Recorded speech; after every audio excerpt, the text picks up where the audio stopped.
Okay, hello and welcome. I hope everyone's doing well. I'm doing pretty good. Hello, welcome. So yeah, tonight we're going to be starting with a new game. We're going to be playing Medieval Total War. I've been wanting to play this game on stream for a while, but this is very difficult to get working. For some reason Shogun Total War is easier to get working than Medieval Total War. This is the first one, not Medieval 2. So yeah, it's taken a bit of doing. Well, not really. Like, I've had it working in the past. I own a compilation set of Total War games from Shogun 1 to, I think it came with Empire Total War as well. And everything in between. And that's what I usually run the older ones from. However, for some reason, possibly involving CD copyright protection, it doesn't run off the CDs. So I ended up having to buy it from GOG. It was on sale. That ameliorated my annoyance to a degree. But yeah, here we go. I have played a campaign of Shogun Total War of my own way back in like 2011 or something when I got this box set. I've not played a full campaign of Medieval Total War. I've played bits and pieces here and there over the years, like the first dozen or so turns of a game, but never really deep into a campaign. So I hope to do a more complete campaign here. What else do I have to say about it?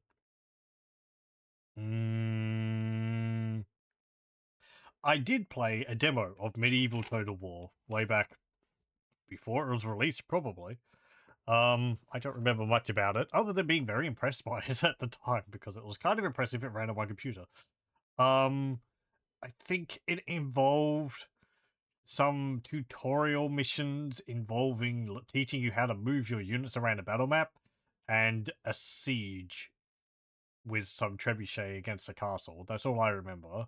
I think it might have been one of the historical battles. As far as I remember, it did not have any of the campaign map. So it was just the battle, the battle mode, which didn't really, tell me terribly much what the game was about. But oh well. Let me get it loaded up here. We'll watch the intro cutscene. Might be a little loud.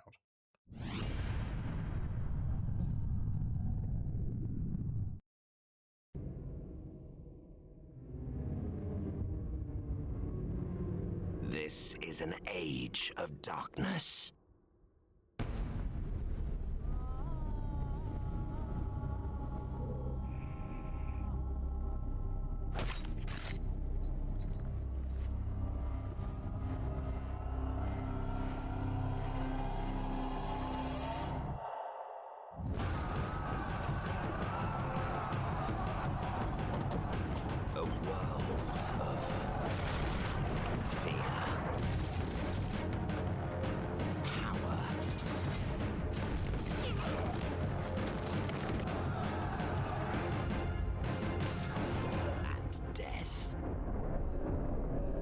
A few forge their destiny.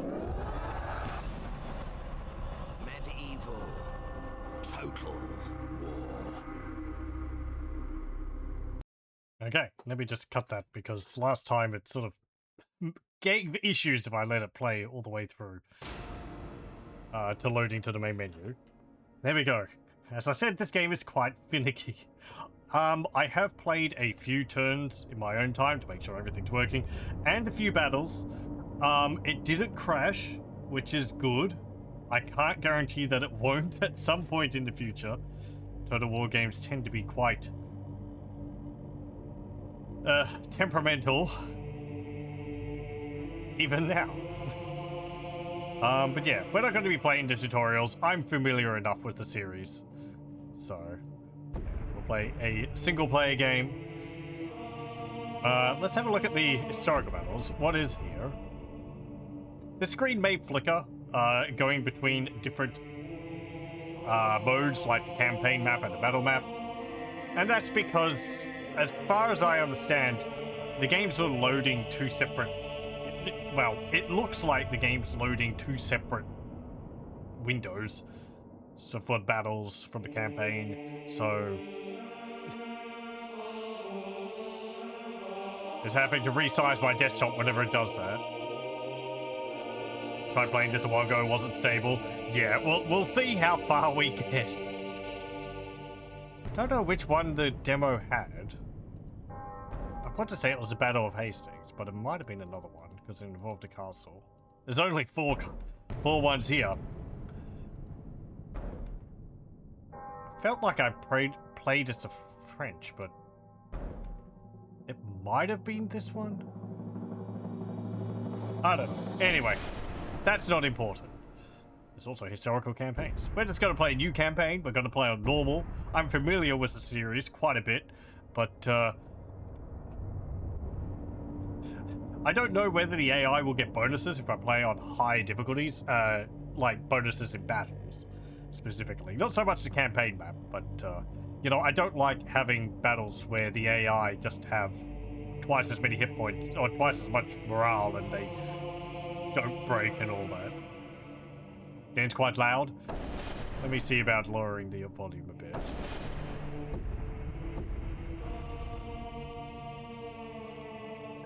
The audio effects are... Oh, that's quality. Okay, so we'll bump that down a bit. There we go. Maybe a little bit more. There we go. It's just the effects are really in your face. So we'll play normal difficulty. And we're going to play early period. You can see this comes with the Vikings expansion, which is specifically about the British Isles. But you have 3 different periods to choose from. Early period, high period, and late period. There are different factions available to play in each period, as well as some of the same ones which have different borders. As we said, I'm going to play in the early period. For these options here, achieve domination by conquering all provinces. Attain victory through glorious achievements. This one puts, like, goals for you to obtain, like, you know, I'm pretty sure it would be like, you know, uniting all of the British Isles and then taking some provinces on the mainland Europe and so on. Maybe controlling Jerusalem or something like that. But I tend to just play these games doing whatever. So we're just going to do domination conquering all provinces. And I probably won't achieve that. And then we choose our faction. I ran a poll on the Discord server over the last 24 hours. And winning through one vote from 2 to 1, it was the Polish. So we're going to be playing as the Polish. Starting units is Horse Archers, Urban Militia, 1 unit of Royal Knights, Emissary, Princess, and Spearman. Faction difficulty rating is hard, okay. Playing the Polish is the equivalent of a harder difficulty setting than the one you choose. Looks like we have several provinces. And we're going to be right in the path of the Huns coming through. So that's something we're going to have to prepare for. The Polish position is not an easy one to convert into outright victory. There are easy pickings nearby, but they have to be taken quickly. Time is not an ally, as both the Holy Roman Empire and Hungary to the west and Novgorod to the east can both quickly expand until their borders are in direct contact with Polish territory. Yeah, it says Novgorod, so I guess they're there as a faction, but you can't actually play as them in the early period. They're available in later periods, but not in early. At this point, war on many fronts is likely. The Poles have only one exclusive unit, Polish retainers, and these are not immediately available. They can, however, have access to both specialized troops from nearby provinces, such as Lithuanian cavalry and woodsmen, and most of the troops available to other Catholic factions. In the last century, Poland has profited from the weakness of its neighbors, and its strong relationship with the Empire and the Papacy. Even though it is only a little over 100 years since Christianity became the religion of its rulers and the pagan ways were abandoned, Polish Grand Dukes swore fealty to the Empire, and even made their country subordinate to the Pope in the recent past. Polish military strength has now brought about a break with the Empire, and the independent Polish kings rule in their own right. The borders of the Kingdom of Poland are not, however, set in stone. Both opportunity and danger wait on all sides. There is opportunity all around in the petty principalities and dukedoms that owe allegiance to no strong central kingdom, and in the lands of the lesser kingdoms too. With no central authority, these smaller powers can easily fall before an aggressive, organized attack, and a cunning Polish king can take advantage of his smaller neighbor's weaknesses. Even the sanction of Mother Church can be relied upon at times for these actions, as there are still many places where pagans can be found, their souls ripe for salvation through conquest. To the east and northeast, the people are fierce, but not so organized as in the west. To the west, the pickings are richer, but the risks are greater, especially as this is likely to bring Poland into direct competition with imperial power in central Germany. And imperial power can be a problem, especially any imperial plans for expansion, if the emperor is checked or chooses not to move south or westward. A wise Polish ruler will realize that he may not be able to defeat the empire, but he can certainly make it too expensive in blood and treasure for the imperial army to advance into Poland, or keep what is taken for very long. Okay.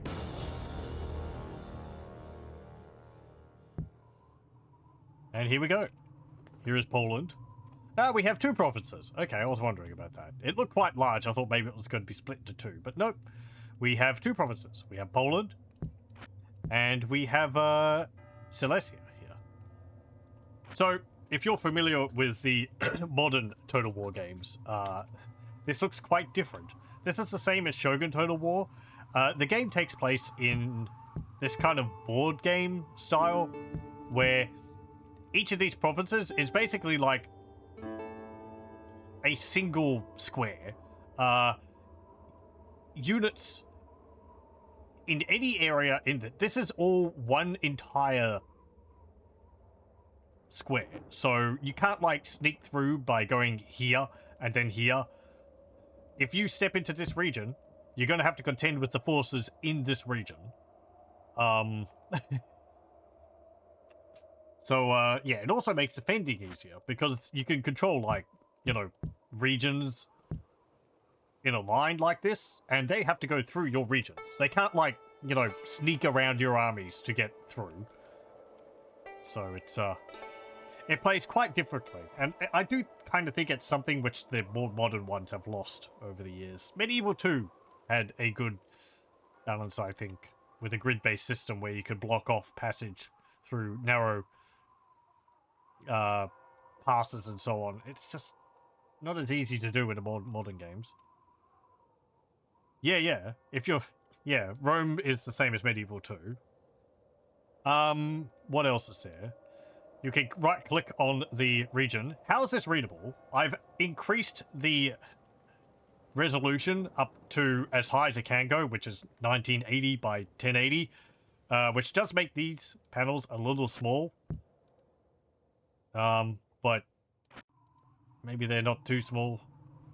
The UI is quite small. I might actually have to increase it just because it makes it easier to use. Yeah, whatever. Otherwise, we'd be playing in 4x3. Which I'm fine with, but... Anyway, because this was an option in the settings, I decided to bump it up.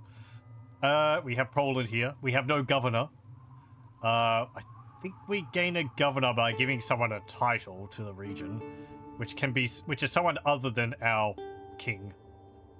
We can see the income here is 274 florins per turn. Resources are none. I think that's things like iron native to the region. Hello, welcome. 4x3 is useful to have chat on the side. Yeah, I haven't been able to increase the contrast on the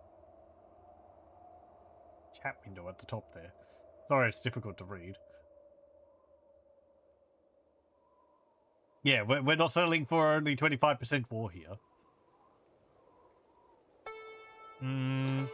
Let's see, do we have any resources over here? No. We have tradable goods, we have wood, and we have grain. That looks like an ear of corn, but it's, I'm pretty sure it's, well, it says it's grain. So I guess it just includes that. It's any type of cereal. So yeah, I guess wood, because we've got woods in the region. Taxation, you could set it at various levels, from very low all the way through to very high. This affects the income for the province as well as the loyalty in the province. The loyalty is like the public order for the modern games. If this falls below 100%, that means every turn there's like a, you know, minus the opposite percentage chance for a rebellion to occur. So if it was 98%, there'd be a 2% per turn for a rebellion to occur, which means, you know, a rebel army appears and you have to defeat it. Zeal, how fanatical the religious groups are in this country. I don't really know what that means. I mean, I guess it says what it does, but I don't know what that affects exactly. You can see the breakdown of religions in the region. 97% Catholic and 3% heretical cults, which is just sort of everything else, which isn't, you know, Catholic, Islamic, and the, if there's anything else. I don't know if there's Orthodox. Oh, well, no. There's pagan religions. There's Islamic. So, might not be Orthodox. Oh no, hang on, what's that? There we go, Orthodox. Okay. And yeah, no chance of a rebellion here.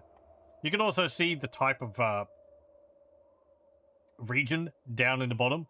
The location is inland, vista is flatland, terrain is lush grassland, and waterways is none. This gives you an idea of what the battle map will look like. I think each region might have a unique battle map. I don't know whether it generates a random battle map every time you fight in the same region. I haven't fought enough battles in the game to be able to know. So if we fight in here, there's not going to be too much in the way of like forests. It's going to be, you know, kind of hilly. And over here it's pretty much the same as well. Oh, there's a river there, but it says waterways is none. Hang on. Why does it say river when I mouse over it? But then when I mouse on it, it says there's no river. Oh well, whatever. Well, when I select it, it says there's no river. What else? Taxation affect growth rate. As far as I know, there isn't growth rate for regions. Development of a region comes down to how much money you have and the amount of time it takes to develop the buildings. So you're not doing anything like, you know, having to have 5 population before you can upgrade the region. I don't know whether regions can be devastated through raids. That might just decrease loyalty. And I don't think you can raise a region. So, let's see. Down here we have our military. We have 3 armies. We have our monarch here, as well as a garrison in this fort, Krakow Castle. A fort, Motte and Bailey. And we have another army over here, led by a Sir Joachim Pusch. Sorry, I am going to butcher pronunciation. I do not know Polish. He has a loyalty of 1. That's pretty terrible. His piety is 6 though, which is actually pretty good. Loyalty determines how likely he is to actually rebel and leave my faction to try and make his own faction. He'll become a rebel faction if he rebels. He might take the province with him. We can increase the loyalty of people by fighting with them, as well as giving them titles. This title here, grant the bearer of the title Voivod of Silesia. We can give that to him and it will give him +1 loyalty. Whether that would be enough to placate him, I don't know. We can see here, this is an interesting thing. So the guy which is leading this army is just like one of the squads which is in the force. You don't need a general leading the army like you do in the modern games. In Medieval 2 Total War, I think, I don't know if it was the same in Empire Total War, you could have armies which were led by captains, they were called. It was someone who's not a major general.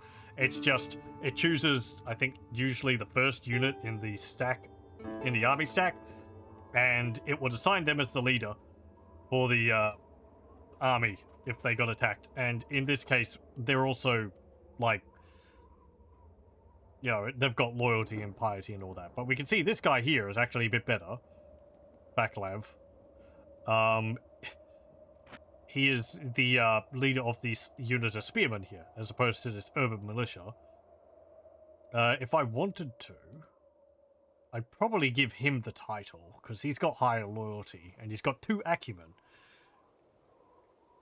A rudimentary grasp of reading and writing means this man is better qualified than most to hold office. I think that makes him a better governor.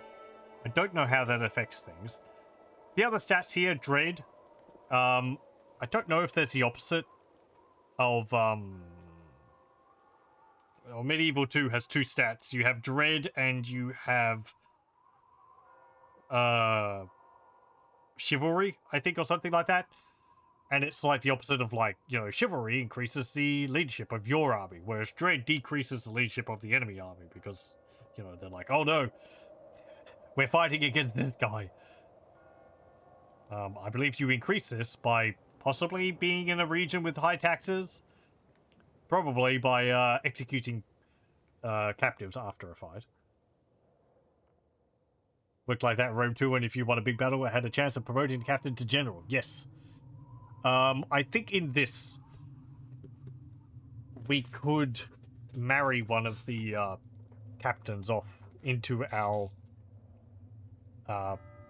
lineage using our princesses, if we so wished. But yeah, I think I'm gonna make him the governor, if I can. I can split you off. That's a free action. You can shuffle them around in a province as much as you want. If they move to another region, let's not move them into there. If I move them over here, you'll see, let me zoom in a bit. The icon has changed a bit. They're like kneeling here. That means they're at rest. They're standing up here. This means that they're in motion. He's not actually here, yet he's traveling to this location.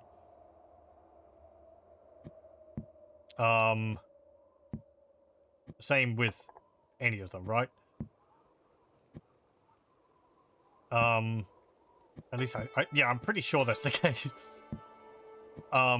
Greater distances, like if I sent him to go over here, I think he'd stay in this region and you'd see them shuffle over there over the next turn.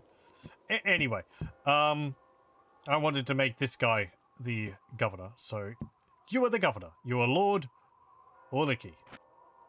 And we're going to put this group here now, and we can see he's actually the leader of this group now. I guess because he's got the highest loyalty. He's more qualified than the other guys, so whatever.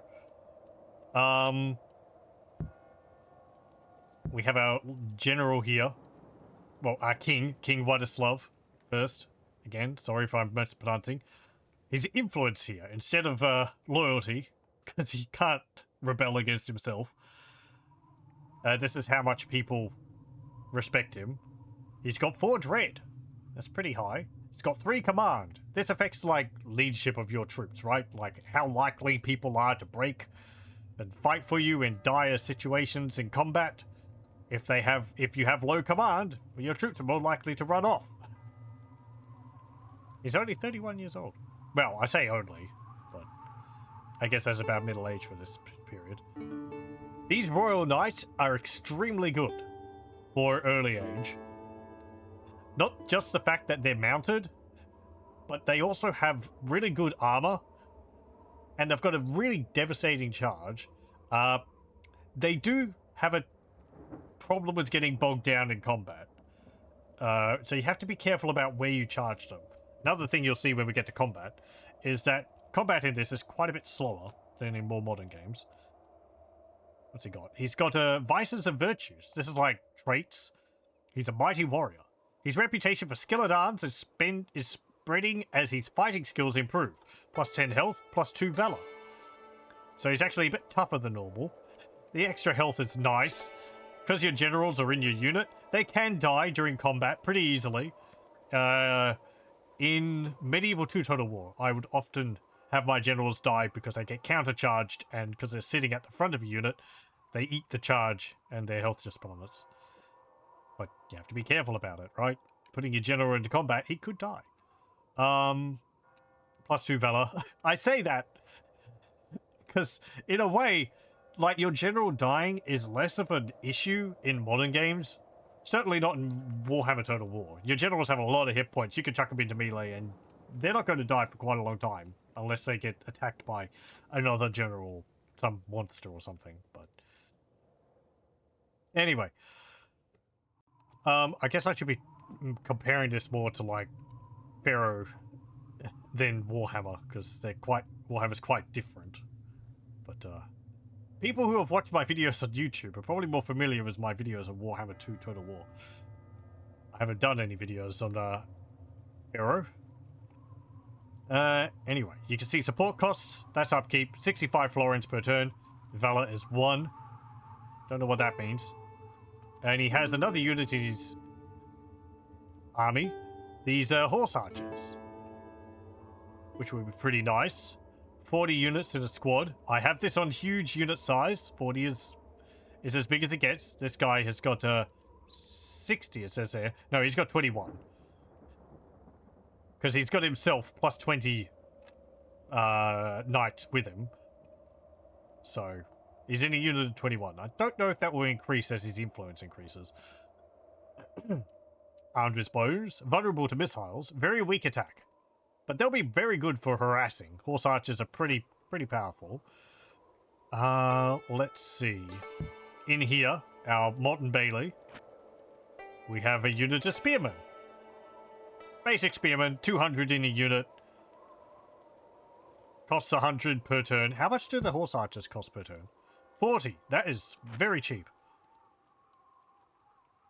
For the flexibility they provide. Defends well versus cavalry. Best in deep formation. Put them in a spot. Hold. That's what they're there for. Or charge. We also have a diplomat here. Or emissary. At the moment, he's sitting in this province counter-spying. He'll be telling us if there's any, like, spies going through the region, I think. Maybe telling us if other... I don't know exactly what else, but if someone tries to sabotage our castle or our army, he might be working against that. We can also send him off to parley or open up diplomatic relations with other factions. I think he can also try to bribe enemy generals away from that faction. We also have a princess here. Swatawa. She has no mission currently. She's just sitting here. We can marry her off, as I said, to one of our generals to increase his loyalty, because it will now be part of our royal bloodline. Or we can marry her off to a general or into another royal family to strengthen ties diplomatically between our two factions. I haven't done that. I tend to use the princesses just for exploring. But... oh no, sorry. What? You mean, just the word YouTube is a trigger word for your Google speaker. Of course, because Google owns YouTube. Ugh. Thanks, Google. That's not annoying at all, is it? We also have a title here as well. Duke of Lesser Poland. It gives +2 loyalty.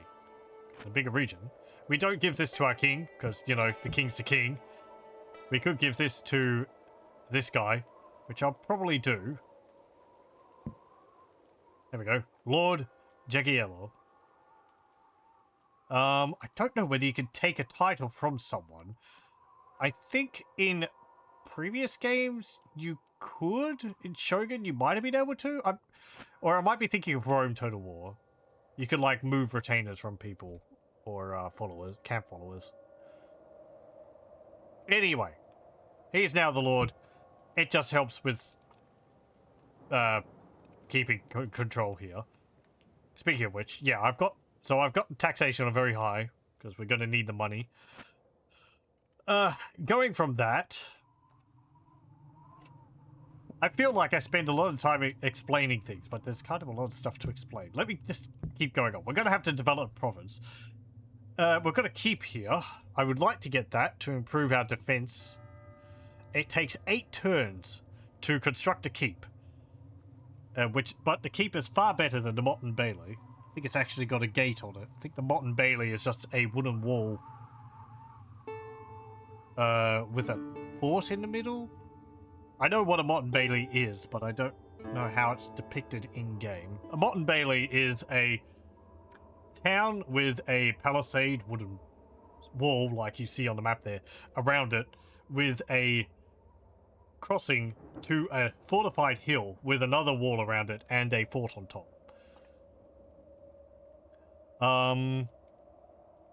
It is a step up, I think, from a fort, which is just the fort. Or just the Bailey. Hill with a palisade wall around it. Yeah, that's what I'm thinking. It's just in-game, it's just a wall, which is still good, because it's a bottleneck. Which means quite a lot in this game. We could also build a bowyer. I'm more interested in increasing our income. How much are we getting per turn? We are getting like 620 income per turn. Minus 275 for upkeep is about 345 florins per turn. Okay? We can increase the taxation here. Not to very high, just to high. Okay. You don't have anything in this region, so I'm going to build a fort here. It costs 400 florins, and it takes 4 years to build. That's 4 turns. Each turn is a year. We start in AD 1087.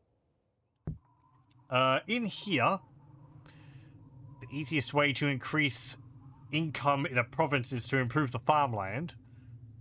Costs 1,000 to build, takes 4 turns, and increases the farmland from 20% to 40%. And it goes up to 60 and then 80. Generate following annual income, 478. What's this one do? 410. So that's like an extra 68 florins. That would take a few turns to pay off, though. Or to, not pay off, to build back. There's also merchants. Sold at local markets. We don't have a port, which limits our trade. We might look at taking one of these regions. I'll get to those in a moment. We'll have a look at the surrounding provinces for a bit. As I did say, this is going to be a kind of a slow play. So, this is a slow game. I shouldn't be trying to speed things up too much. Deliberation and careful decisions. Until I get more familiar with it, right? Bowyer lets us recruit archers, which are very useful. Ranged attacks are very good, because you're dealing damage to the enemy without putting yourself in danger. Funny that. But no. Along with a line of spears, it's a good army. Until you get up to, you know, heavy cavalry and all that, then archers don't have much of an effect. I don't know what the Polish retainers we have unique to our faction are like. I think that's a type of cavalry? But yeah, archers. It's an archer unit. Low armor. We have inns. Attract mercenaries. They can be very useful. You can recruit mercenaries to fill out your army. They can be much better than what you could recruit currently. They will cost a lot per turn in upkeep. All the more...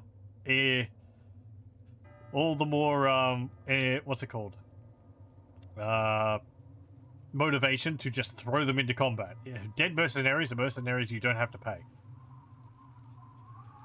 And it doesn't affect your reputation, so mercenaries are always willing to join you. Doesn't matter how you treat them. Horse breeder. Ooh, that lets us get mounted crossbowmen. That's pretty nice. You can also see here, you can combine several of these buildings and it lets you get other units. With the Spearmaker's Workshop, which we do have, it will give us mounted sergeants. Sergeants being like a basic infantry type. Better than the militia, which we get, spearmen, militia. Mounted sergeants are like lightly armored cavalry. Armorer's Workshop with this horse breeder gives us feudal knights, which is pretty nice. Though we probably wouldn't be able to afford them. And also royal estate, which I don't know what that does. Maybe improves the... We've got a royal palace. Prerequisite for a chancellery, admiralty, and royal court. Plus, it might give bonuses to recruitment and all. Also allows the training of emissaries.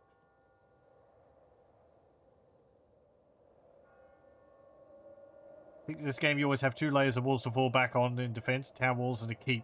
Maybe. I remember in Shogun Total War, like the first castle you build, the first defenses you build for a province, it's really just a palisade wall. And that's it. It's a hill with a wall around it. And then upgrading it, I think, gave you towers on it. Which would attack nearby units, because they'd fire arrows at them. And then I think the next level was an actual castle. So... you're probably... I'm pretty sure you get multi-layered defenses in this. Like people will be familiar with in Medieval 2. But I wouldn't expect those until we get... Maybe it's the castle after the keep. Right? That'll be a while. You can also get separate upgrades for these, as you saw. There's ballista towers, curtain walls, and so on. We've also got watchtowers here. They give you information about bordering provinces, right? Because they're looking in and they're telling you what's going on in there. I think that tells you what the what's the word?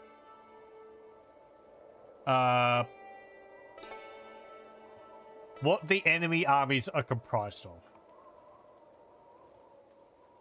I was going to build farmlands, but because it's only going to increase income by 60, I think I might actually spend it on something else. A keep is important, just because it helps us defend ourselves, and we can get spearmen currently. This would take 2 years to build for 200 florins. Trading posts are not too interested at the moment. I need to get troops up, because I need to start invading neighboring provinces. To, you know, get more regions under my control.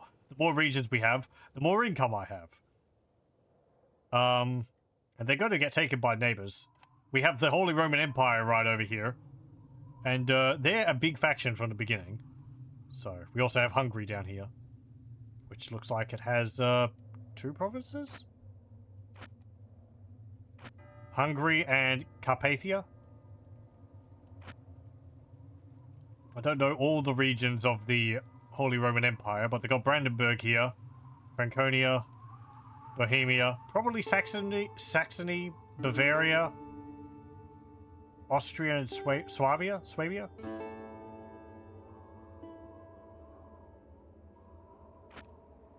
We've also got the Danes up here to worry about, but I think they're all the way up here.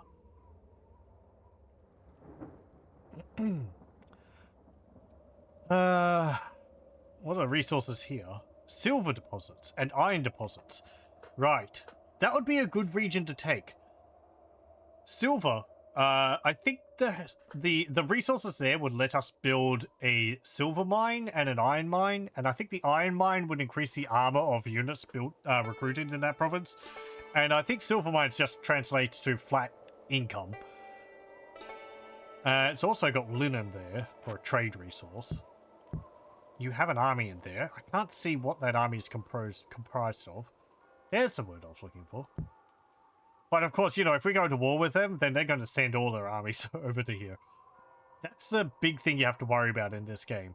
Because well, one of the big things in this game. Because it's, you know, basically a whole bunch of single squares, if you attack an enemy province, you're going to have to worry about reinforcing forces from any neighboring provinces. So here, here, here. If they have armies in them, they can just go whoop, whoop, whoop, and you'll be suddenly fighting like, I don't know, you know, 3 extra armies than the one which you fought initially. There's also another thing. There's always one more thing. The fort here, what this does is, if an enemy army comes into my province and defeats my force, they control the province, kind of, but they don't control it completely because I haven't taken the fort. They have to lay siege to the fort and take over the fort to actually control the entire province. So even though they're like raiding and raiding around the countryside, I can still hold the fort, and I still like own the province myself. Now with the army in there currently, it's not going to have much of a problem taking it over, but they still have to take a few turns sieging it, which gives me time to respond to the enemy. Because they can come in here, attack my army, and then they'll have to lay siege to it, then I can reinforce and attack the next turn, and so on. Let me see. I do think upgrading to the keep is the best, so we're going to do that. We're getting a fort here. I can also queue up things here, but I'll just take it one turn at a time. Right. Watchtowers are nice. They only take 1 turn. But if I get started on the keep right away... Yeah. Okay. So I'm going to recruit a unit into my army. What have we got? Urban militia. 120 in a unit. Costs 60 to support it per turn. Training time is 2 turns. Construction cost is 200 florins. Bonus versus armored troops. They have these... I don't know what they are. Halberds? Not really a halberd. Vulnerable to missiles. They don't have much armor. No shields either. Strong charge. Weak defense. Poor morale. Not very highly trained. Peasants. Always an option. 200 in a unit. They have numbers on their side. Support cost is 75. They're not completely useless. They're good to bulk out your army. A flanking force in this game is always a flanking force, even if it's peasants. So it's possible to make an enemy army flee with peasants just because they charge them in the rear. Yeah, I think the minimum time for recruiting, unless there's any bonuses, is 2 turns for a unit. We've got woodsmen. Hardy woodsmen, superior to peasant levies, populate many regions with it where dense forests are the normal terrain. With their axes, they can do terrible damage even to better troops.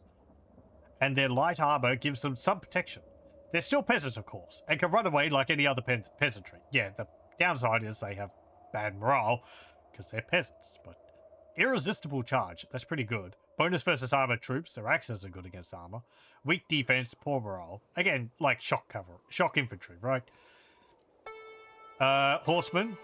Oh, nice, we actually start with the ability to recruit those from the get-go. Like, my test campaign, I was playing as Aragonese, and I didn't have cavalry from the beginning. 80 in a unit. Support cost is 90. Very strong charge. May charge without orders. If an enemy unit gets near to them, they might just decide to attack. Good attack, good morale, weak defense. So, you know, again, you want to get them into combat, charge, break the enemy on charge. Don't keep them in combat. You want to be careful because pulling a unit out of combat in this game is quite deadly. I think, like, they don't get any defense when they start pulling out of combat, so you'll potentially lose quite a few units when you do that. Also, I'm happy to see that my changes to the auto mod has actually blocked a spammer. Anyway, spearmen. Training time is 2. Construction cost is 300. These are good. They're better than the urban militia. They do cost more. They're in a larger unit though. They got a large shield too, so they're a bit better at defending themselves against arrows. Slav javelinmen. Light infantry. They throw javelins. Fast. I think javelins are fairly good. Missiles very good versus armor. Yeah, javelins are actually pretty good against armored units. And we also have these Slav warriors. Unit size of 200. Support cost is 75. Strong charge, fast, very weak defense, weak armor, weak attack. Poor morale, large shield. Might be good to get instead of peasants. Yeah, they cost twice as much to recruit, but they cost the same in support cost, and they have the same upkeep. And they have a shield.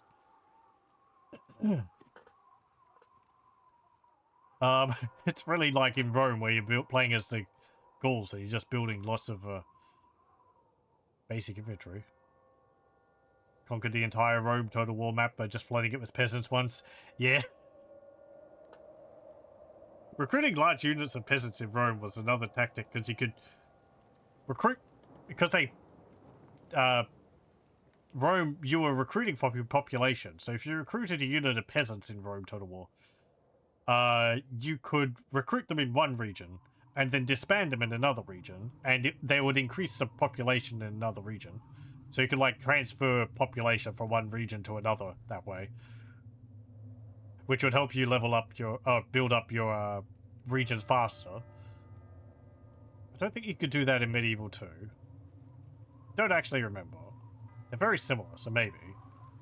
I'm sure you could do that in Rome Total War. Let's see.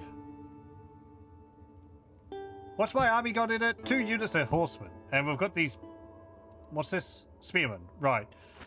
I don't really want to move them out of the keep. Oh, also, the keep can only support so many units.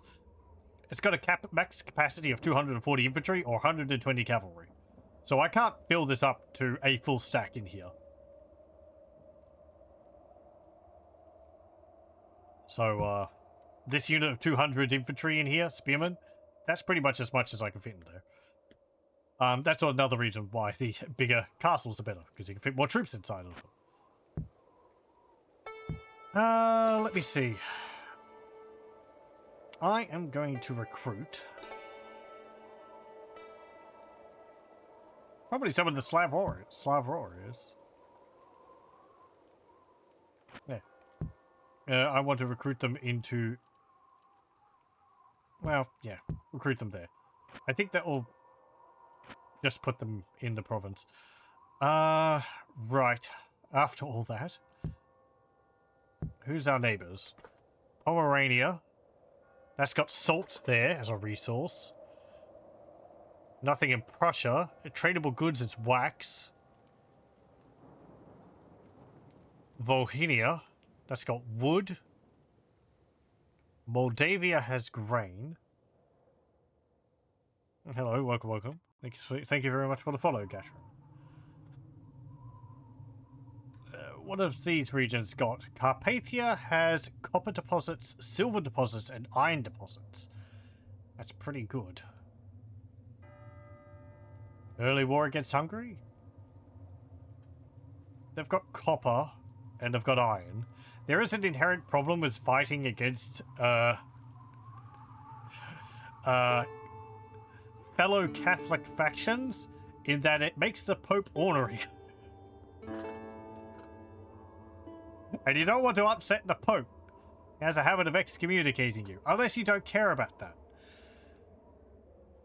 I don't know what the effects of that in Medieval Total War are like. Medieval 2, often you could just ignore it. Because your population was so happy that, it really wouldn't matter. But yeah, he'll like, you know, go, oh, stop fighting Christians. And force you to, well, pretty much force you to have peace. I can't recruit any units in here.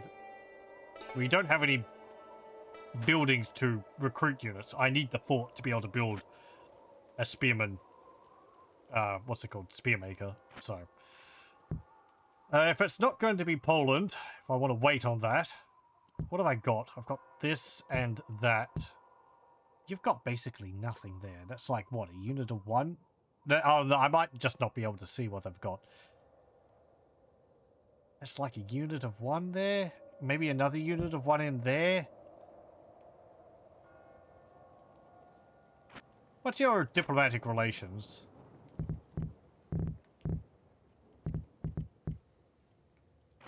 I can't see.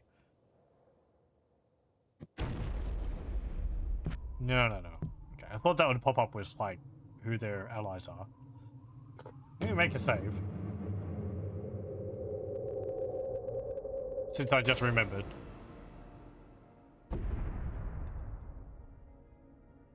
As I said, the screen's going to flicker because it's going between two windows, it seems. So it's having to resize everything every single time I go into a menu. Oh, I can actually see a bit more down there now, can't I? Yeah, well, you've got a princess down there and so on. You seem to have the largest army up there, Prussia. Maybe a unit of an army of 3? Pomerania. I mean, you're pagans, so we could just attack you with no threat, with no problem. That would also give us a port. What's the region like? Lush grassland.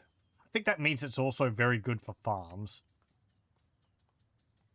Plains, flatlands, temperate grassland, lush grassland. Hills and mountains, hills.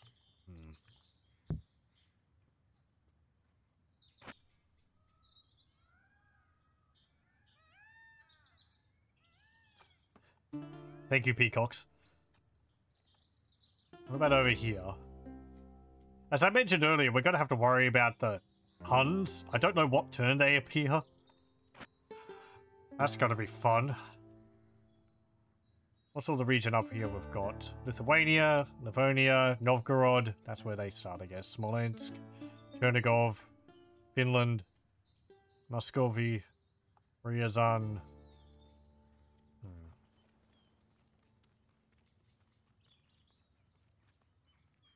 Okay. Then down here, of course, we've got the Byzantines. Yeah. It's just a matter of whether I feel like I could take that force there. I don't really want to remove my garrison force from here. So I think I'm going to move you into there. And I'm going to move you over to here. Your princesses are good at exploring as well. Once again, me moving this guy around inside of this province doesn't do anything. Like, I can put him here, I can put him over here, it's all the same.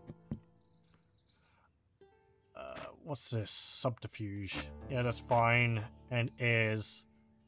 We have 3 heirs. One's 13, 11, and 9. Oh, one's a princess. Okay, that's fine. I don't know what age they... How old they have to be to become of age. 15 or 16, I think. Anyway, I think I've done pretty much everything for the first turn. And you.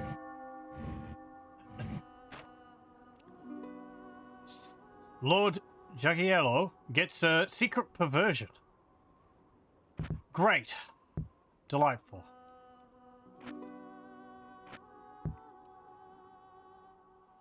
What's that give you?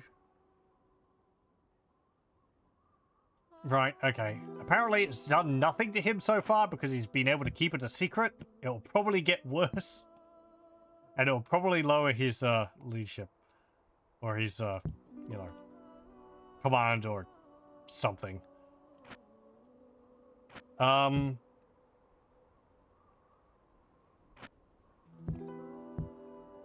Yeah, can't really do anything else. We're waiting on recruiting and construction. Oh, what's your army? You have a unit of spearmen and a unit of archers. You have a unit of mounted crossbows, crossbowmen, and spearmen. Okay. Archers and spearmen? Spearmen could be a problem.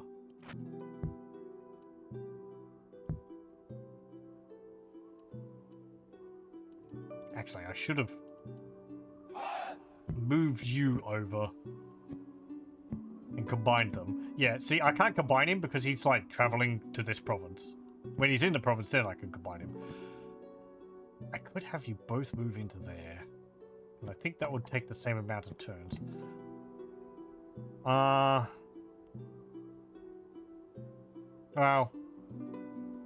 I'll move you there. And then when we, next turn, when we get another unit, I can combine them all into a force of 4 units and then move them over there.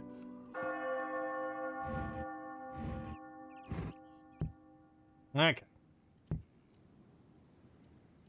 Oh, right, the Slav warriors recruited directly into his army. That's fine. Right. I want you to go over here. Oh, we're going to get diplomats from the Novgorod. Okay. Go over here and go into Pomerania. Yep. There we go. And we're going to attack.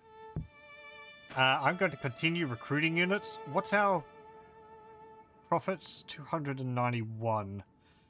How much more could I afford? That's 75. That would give me an income of 200 per turn still. Maybe some woodsmen? They're cheap. Get some of those. Maybe some horsemen too. Get some woodsmen and a unit of horsemen. Okay, and our first battle. Rebels have decided they cannot win the battle and are retreating.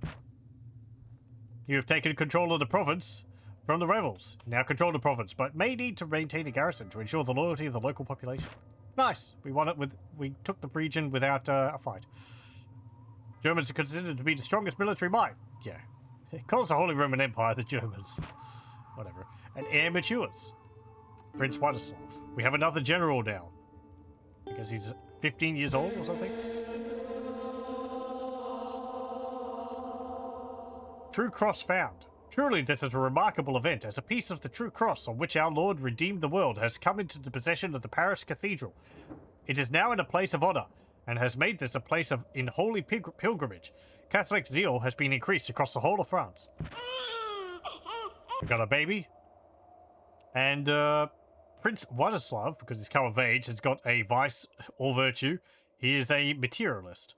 He is motivated by material wealth, spending much of his efforts on acquiring more of it, +1 acumen. Okay. You have him here. He is 16 years old. Okay. And looks like that. He is very loyal. Piety is not very high. 3 dread, 2 command, and 2 acumen. That's all fairly good. The biggest benefit this gives us, though, is he gives us another unit of royal knights. Does have a support cost attached to it, but having more sons means you get more units of knights pretty much for free. Oh, also, just because someone has a title for a region, just because this guy has got the title for Voivod of Silesia, that does not mean he's stuck to that region. I can move him out of there. He retains the title. He doesn't have to stay there.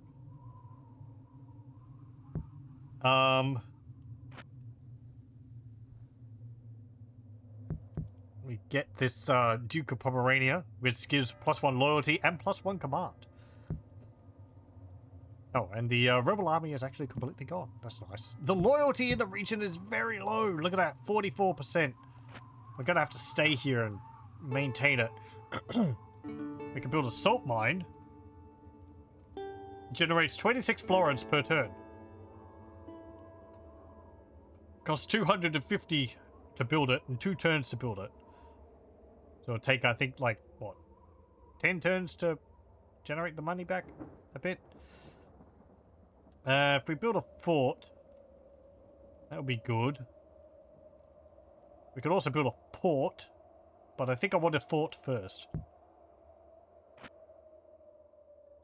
We might need to have more troops in there.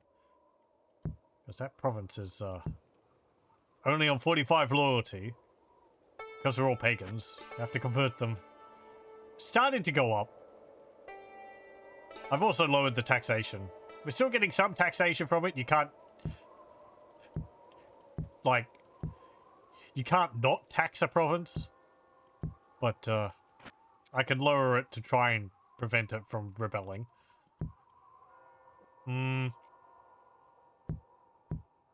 Yeah, I'm going to keep that there. And, okay, so what have we gotten, over here? You have a unit of 2 horse archers. Okay.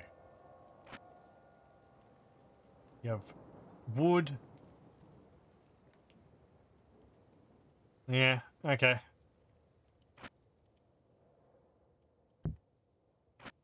I can't see what they had again. What did they have? It's like 3 units.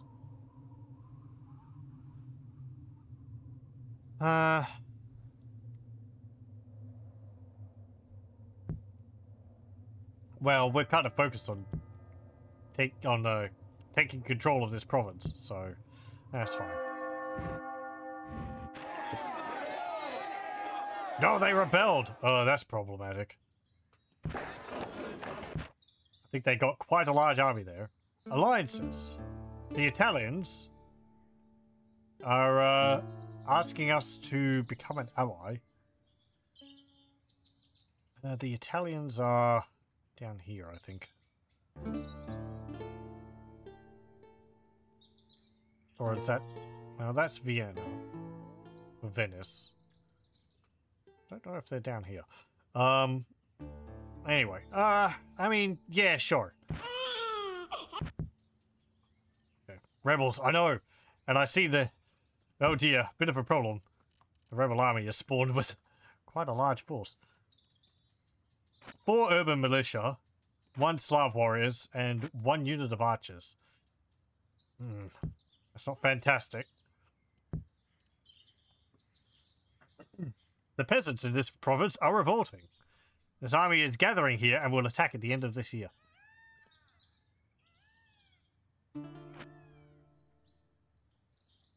Hey, we have our fort here now.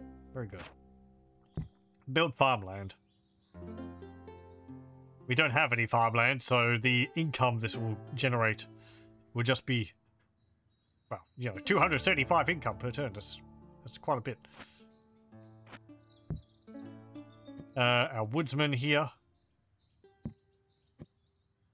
You can sit in the fort for now. Our keep here is still being built. And I can now recruit units here as well. I'm going to get the Slav warriors again, I think. Do I want to move someone else into here? What have we got? They don't have spear units, except for this one. But they don't have a bonus versus cavalry. Short spears.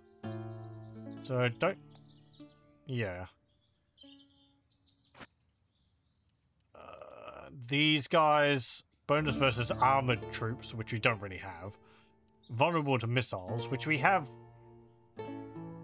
1 unit of. We could just charge the rest of them. There are quite a lot of them, though.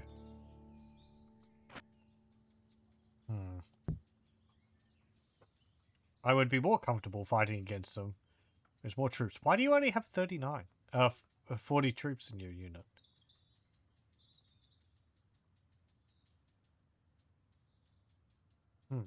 You should certainly have more than that. Some of your troops rebel. I don't want to... That sucks.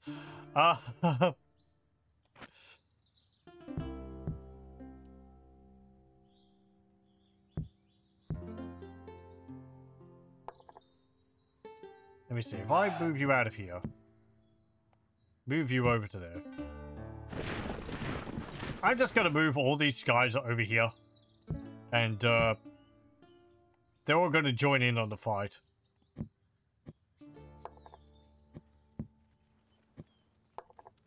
Because I need the extra troops. That will be what? 2 units of spearmen and a unit of axemen? Yeah. Okay. Ah, you'll see. Right, yeah. The guy I moved from this province moved to here because he has to go from here to here to here. Pomerania invaded. The rebels have invaded your province. The rebel faction is led by the Pomeranians. Total size of my forces is 661. Total size of the enemy forces is 800.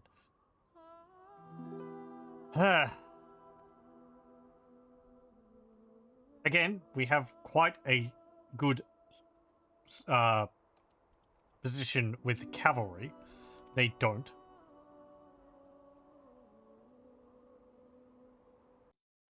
Let's fight it. Okay, Pomerania. Here's the battle map. Look at it. It's so quaint. There's a house there. There's some fields. There's a windmill. I remember again, this was pretty damn impressive back when it came out. And then you see this. Hello, welcome, welcome. Yeah. It's an army of dogs. Look at that. It is an entire army displayed. Holy crap, computers can do this? You zoom in and see our units. They all look the same, of course. It's like in Rome Total War, except they're all 2D sprites. No spears. No cries when you click on them. Got our horse archers here. Got our royal knights here. Royal knights up here. This is our general. You can tell because of the flag shape. As well as the little crown on it. And our woodsman over here. Got big axes. Don't have any archers though. Okay. Hang on. Right. I have changed the default controls to make the camera a bit easier to use. It's still a little awkward. Looks more like Shogun. Oh, yeah. I was just because, you know, all the troops look the same. Or something which was the same in Rome. And in Shogun. Let's see. I think the red circle is our line of sight. Or, hang on, no. That's the deployment zone. Then we can move our troops around in this square circle before beginning the battle. So we'll do so. We'll position them over here. I will select all of you. You'll be grouped. And I'll click and drag. And you'll be all put along here. God, this unit. No, you're going to be your own unit. Left clicking to click. Left click to position. Left click to and drag to stretch them out. You can stretch them out into a line of 1. Or into a column of 1. Our cavalry, I'm going to put into a group as well. They're going to be over here. Terrain matters a lot in this game. Okay, and I can't put a unit on its own into a group. I like how the units wiggle a bit. Yeah, I don't. Yeah, it's odd that. Like wobble. Yeah. You can put them into loose formation. Don't forget to do this if they're under attack by archers. It makes a huge difference. Or wedge formation. Again, don't forget to put your cavalry in wedge formation when they charge. It makes a huge difference. I feel it's less You're less able to ignore things like this in these earlier games than in the more modern ones. That's why I'm emphasizing that, you know, when you're charging, try to remember to put them into wedge formation, because, you know, it does make a big difference. As does the terrain. You want to be marching downhill if possible, or on flat terrain. Walking uphill is tiring. Your units tire, they fight a lot worse. They will break a lot faster.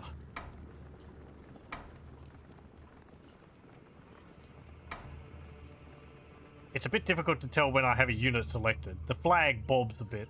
They certainly could have made that more obvious. Okay, that's fine. Oh, there's the enemy. Right, pause. Let's see. Do I have to tell the spear dudes to put the spears down? I don't believe I do. They will do that. Really, it's just, you know, if they're receiving a charge, just leave them there. Facing the enemy, preferably. Because then they're braced. I don't know if there's, like, pikes in this. What do they got? Yeah, the urban militia and the archers.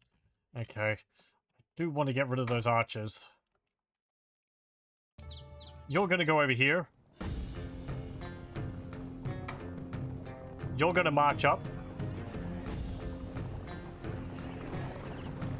I can't click and drag to select groups of units either. Also, my camera is restricted to being close by my troops. That's another thing which is in more modern Total War games. You can move the camera all over the place. In this, I can't. It's restricted to just around my troops. You know, to simulate that I can't see beyond what my troops can see, really, right? So I can move the camera this far away from them. Oh. That means they're attacking. Yeah, their archers are shooting at me. Well, they're not moving, so charge them.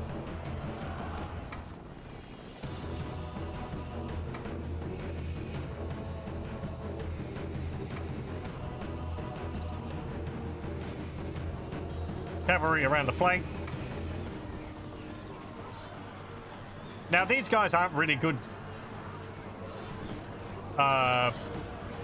in melee. I could probably have a charge off of them if they were supported. But on their own, I don't feel good about putting them in melee. Okay, get up there. Also, just having my cavalry nearby is lowering the enemy morale. Okay, wedge formation. Whoop.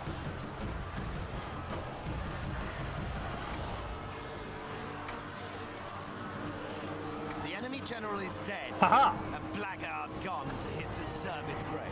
Very good. I like this news. Bring me more good news. They're running away, the cowards. My troops are running. The cowards, the woodsmen. You're just sitting around. You can probably do something.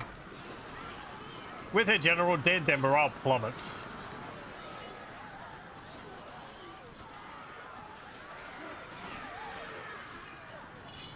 Yeah, we did lose a unit in that cavalry. Get him!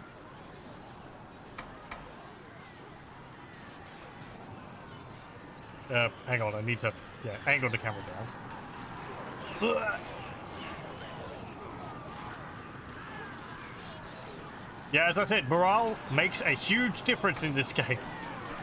It is probably the most important stat. Units just break really easily, and a rout on part of your line can become a rout in the entire group. Okay, since you're chasing them down, I'll put you into close formation. They'll help them capture them. We're going to spend the time to try and chase down the stragglers, because now that they've fled, any units I chase down like this will catch, and they will become prisoners. You can see the countdown there. If I clicked on that, we'd kill the captured soldiers, but I can ransom them afterwards. and get some money that way. I think that's something which is still in the modern Total War games.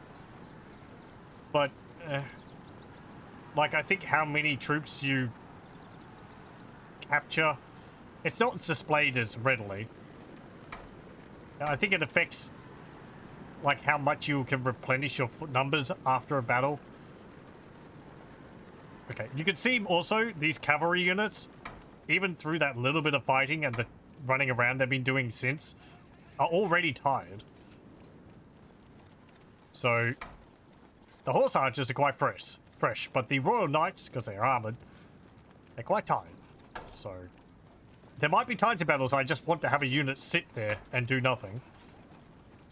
Just so they can get some of their fatigue back. These guys are tired because they're jogging after the enemy, but I don't think we're going to get them. Let me speed up time. There we go. That wasn't as bad as I thought it would be.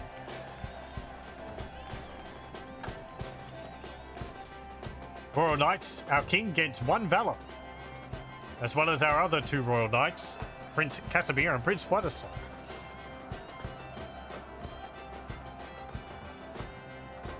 Slav warriors killed 73 enemy troops.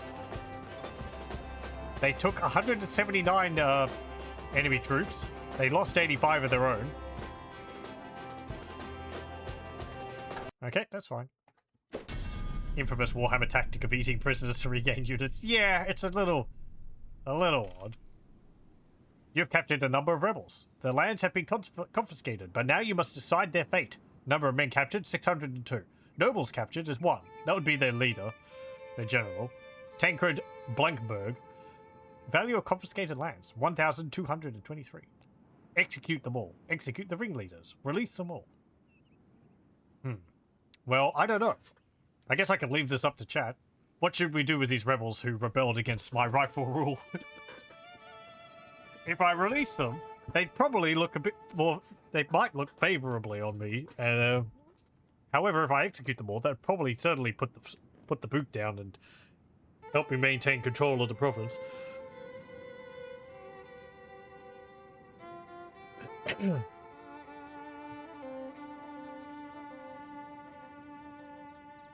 I guess because... yeah, right. I can't... I said capturing them means that you could ransom them, because... I guess because this faction isn't, like, part of a bigger faction. There's no one for me to ransom them to. So... When the piety or dread is higher than just rebels. Well, dread is higher for our lord, so I'll just execute them all. Disappointing news. The Byzantines are now the richest. No one else has such a large annual income. They also have a lot of regions. Heir matures. Prince Casimir. Very good. Prince Casimir has secret perversion. Okay. And great warrior. Natural talent for personal combat, making him less likely to die in battle. Plus 5 health. It's pretty nice. What's loyalty here now? 75. Still very low. Byzantine tax system, many hoops. Let's see. We are building our fort here. Who do I want to have control this region? You're the Duke of Lesser Poland. You can go back. You can go back there. Oh, right. Yeah. Prince Casimir here, who's age 16 and already balding with a great beard. I think, like, all your monarchs' children follow them around constantly. So when he becomes of age, he'll just appear with my king.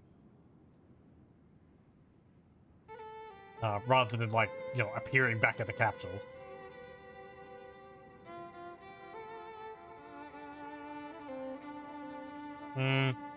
Oh, right, yeah. I need to move you out of the army first, and then move you over. I can't just move you from within the army. Right. Yeah, that actually moved the loyalty down. We might have to stomp out the rebellions here a few times.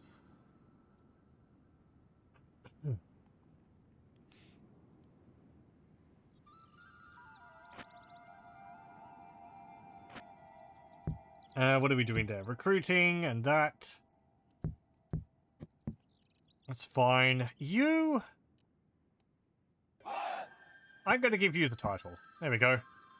You are now Lord Sotka? Sorry? Duke of Pomerania.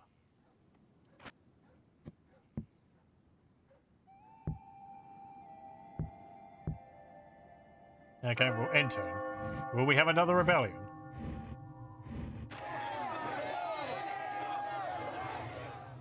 You bet we do. Okay, we got improved farmland. The King of Aragon has sent an emissary. I don't really care about you. You're all the way over the other side of Europe. You are allied with the Byzantines. And I wouldn't mind trying to keep on their good side, because they're kind of a large faction.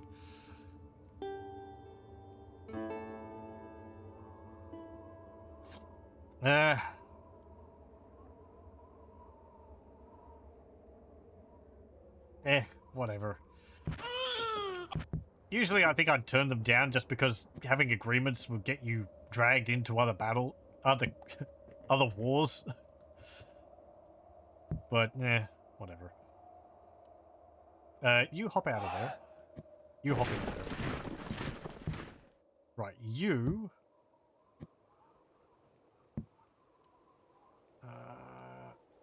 can I train you here? Yes. Damaged units, you need to train to get their numbers back up. That's similar to, Rome and Medieval 2. You have to retrain units to replenish their numbers. Modern Total War games, like Pharaoh and Warhammer, it happens automatically when you're in a friendly province. It just regenerates units over turns. Or instantly if it's the AI in a garrison. Anyway. I mean, we broke you once before. You have 3 units of archers. You have Slav javelinmen and Slav warriors. 3 units of archers. Well, like... I don't like your chances. Yeah, you can't attack them directly. You just have to wait until end of turn, right? There's a conflict going on here, and it will occur at turnover. We finished that. Yeah, so we got a fort. Then we can get a fort and motte.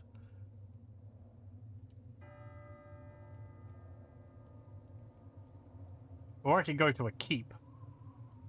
Skipping that. This only takes 1 year and 100 florins to add the motte. But it takes 8 years to build a keep. I think I'm going to build watchtowers so I can keep an eye on what the Holy Roman Empire is doing. And is this region known for anything?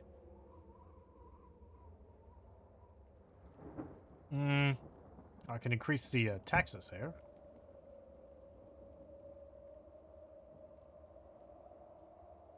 No. That might have been something more in Shogun, where it was like, this region is known for its horses. There's a lot of ranged. Yeah. It's a little worrying, but also very vulnerable to cavalry charges.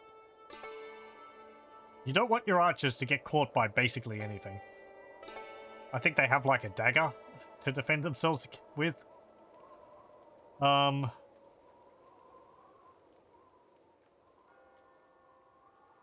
Improving the farmland would be pretty nice.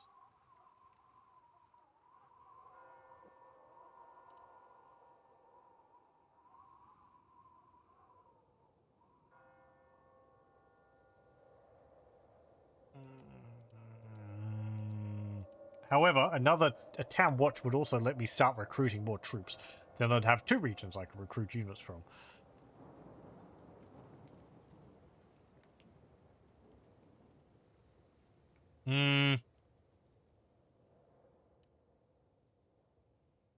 I'm leaning towards the keep.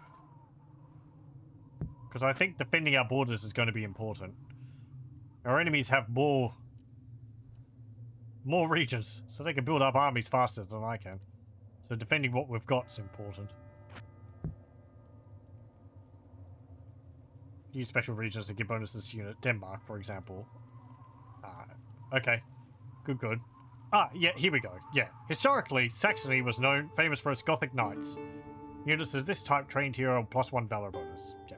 Just doesn't say if there's nothing. Like here, Brandenburg, Gothic foot knights. Hooray. Okay. Prussia is famous for its Teutonic knights. That would be useful if we ended up getting up to that. If we can deal with these damned rebellions. Enter.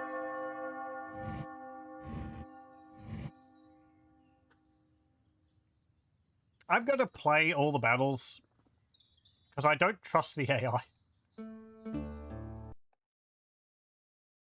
Unless it's like extremely one-sided in my favor, I'm not going to risk it to auto-resolve. So...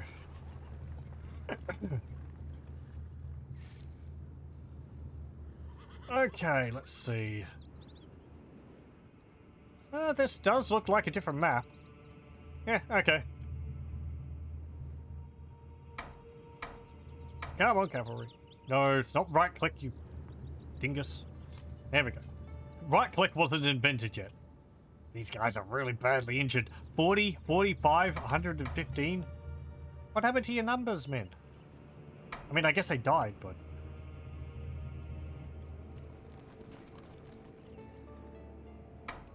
that's a bit worrisome. Okay. Why are there so many rebels around here? You're gonna flee before you even get there. Javelins. Ugh. Charge them.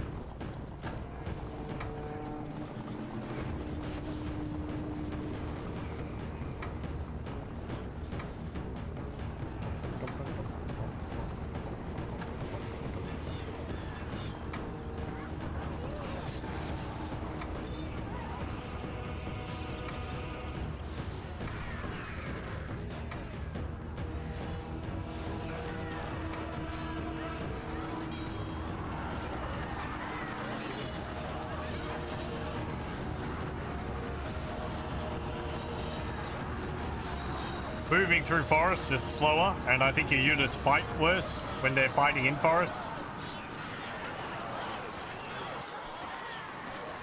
The enemy general reveals his true colors as a coward and flees.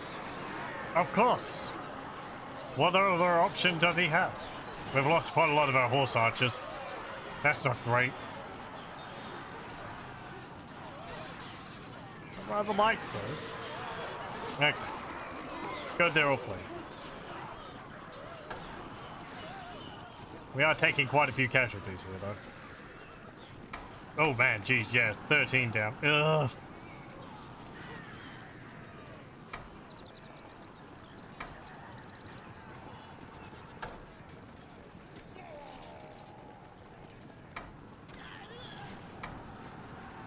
Don't know if we'll be able to keep this up.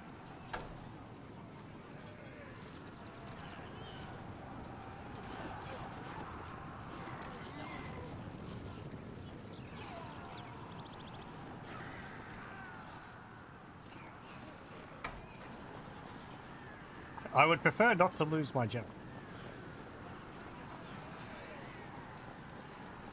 Just chase him down.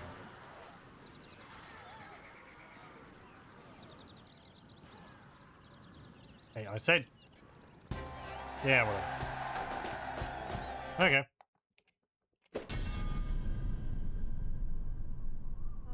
Okay. Execute them all. Byzantines are the most highly technologically advanced. Okay, we got our fort. We got our watchtowers. We can see the enemy's armies in the neighboring regions. Spearmen. Urban militia. Spearmen. I can't see all the way over there, though. It's only bordering provinces.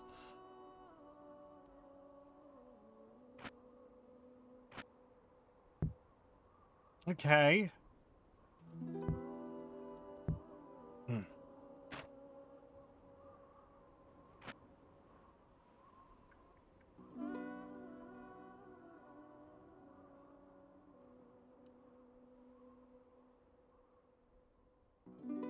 Yeah, let's build a town watch.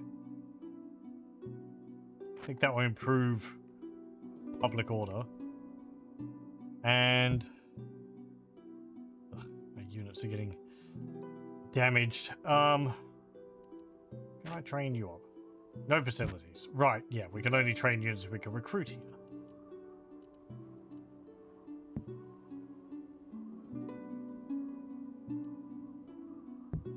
So you're all trained up. Training them will also is also a way to Oh, you've already got a unit in there? Oh, you've got cavalry in there. Training them up, I think it's another way to like re-equip them. I think if a region gives you a bonus to armor, you can train your unit and it will improve their armor if there is a armor in that region. How much income do I have? 314 per turn. What's this? Horseman. Yep. Come over here.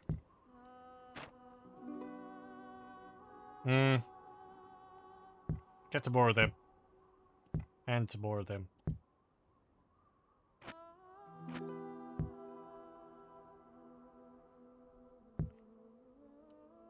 What have you got there? A silver mine. Takes 4 turns. You have a border fort. And a copper mine. And if you have any buildings there, I don't know what they are.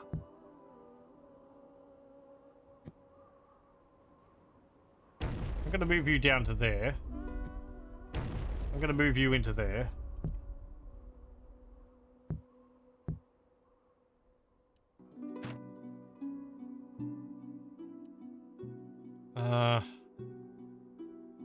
Like, another turn, it's going to be another big army.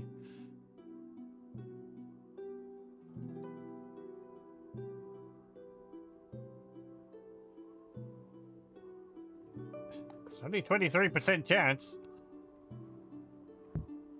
We've had it happen twice in a row. What's the chances of a third time in a row?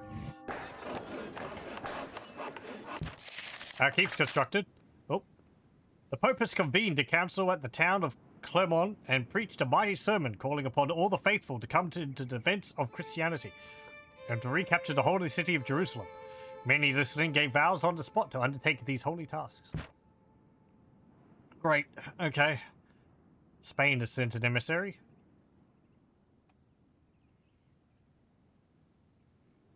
They're allied with the Italians, England, Byzantines.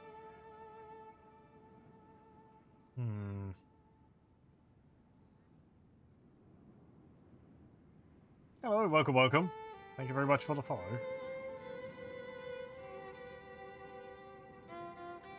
Yes, I'm quite a fan of the Total War games. I haven't played medieval Total War extensively before, but I have played Shogun Total War, so learning things as I go along. I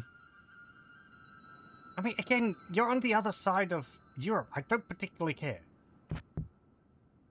Don't want you to drag me into a war.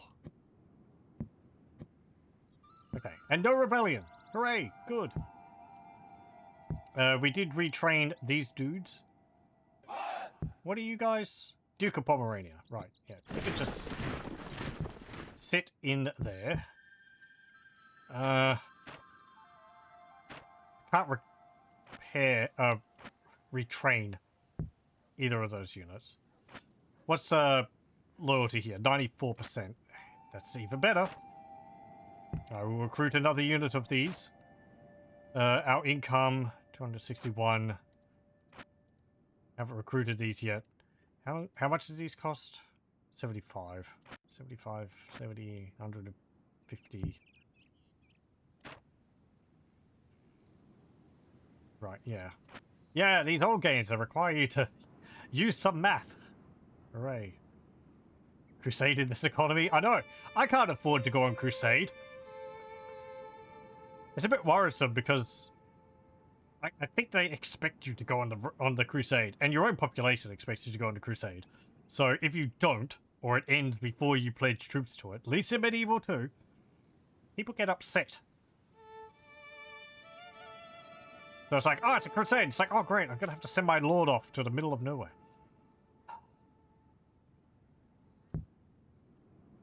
Don't know how I actually designate a force to join a crusade in this. Oh well. Yeah. That's what I was thinking. Yeah, just bankrupt me. Okay. Hey, look, a castle. A keep and curtain wall. 2 years to build it. Nope, but we've got better options. Let me see. A church. That would be pretty important. Not necessarily here, because population is already predominantly Catholic. But it does improve morale by +1. Which is a nice bonus. That's for all troops recruited in this region. We also can recruit bishops from it.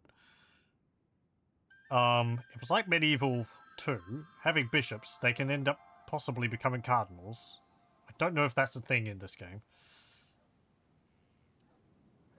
Or we can get a tavern, which lets us get assassins, which lets you lets you have a say on voting on the new pope whenever you want. Spearmakers. What's this? Swordsmith. Feudal men-at-arms. That would actually be pretty good. Having dedicated melee unit. Armorer. Increases armor by +1. For all troops recruited here.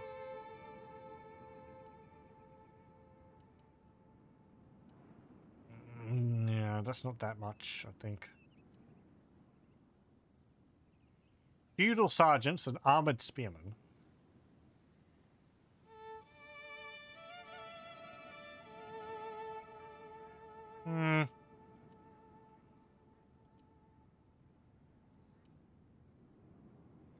Well, I would like a bowyer. Having better infantry would be good, but at the same time, feudal men-at-arms are probably quite a bit more expensive, and I don't know if I can afford those, so I think we'll just get archers. Just going to be making armies of these Slav warriors and basic archers for the moment. Okay, Pomerania, yeah, we're getting that. Then I'll want to get improved farmland. Port will be good, so I can trade. Because we do have a fair few trade goods. Salt mine. I can build 250, 2 turns. Yeah, that's like 10 turns to pay it back. Maybe not right now.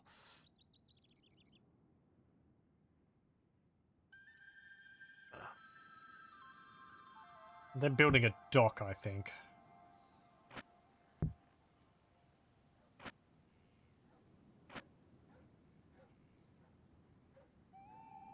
Okay. Do I want to move my army out of there? If I go and attack Prussia, they're going to have to try and keep control of that region. Well, I think when this one stabilizes, I'll move out. Which will be difficult to tell, because when I move my forces out of here, the loyalty will go down.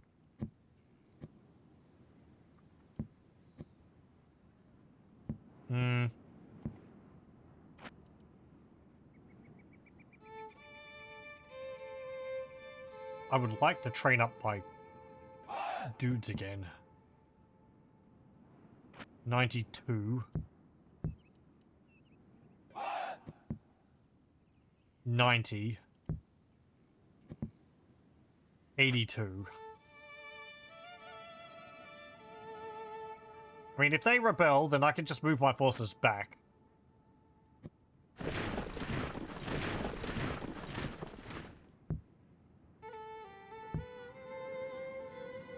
So, we'll keep that. Viking Invasion expansion was good on this as well. This is the you know, the gold edition version. So the Viking. Well, actually, I don't know whether we get that, but it is part of this.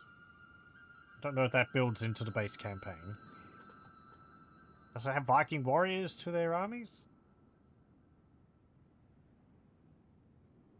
Yes. Right. Yeah. The separate campaign, which we saw at the beginning. Okay. Yeah, just end turn. The English have somehow managed to convince their commoners that they are content. No one has such unwavering support from their population. Town Watch is built. And the Peasant Crusade. Peter the Hermit and his fellow zealot, the Pauper Knight Walter the Penniless, have roused the peasantry and simple folk. These two have convinced many to go on a crusade, secure in the fact that God will give them victory over infidels. All farm income in France is reduced by a 10th. Great. Well, not great for them, but... move over to there. And it didn't rebel. It's improving again. Very good. 3% chance. Let's see. You are...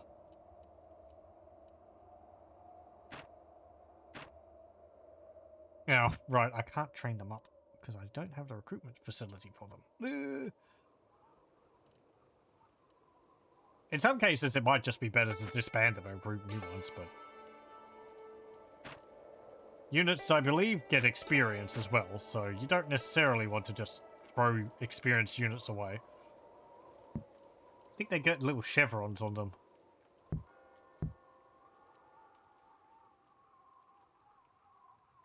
I'm not too sure. What have you got down here? I didn't even check. Moldavia. Yeah, okay. Primarily Orthodox.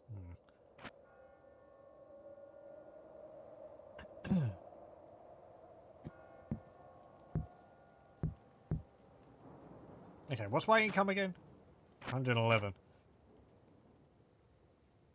Yeah, recruit more Slav warriors. And you're getting the boya there. Yeah, that's fine.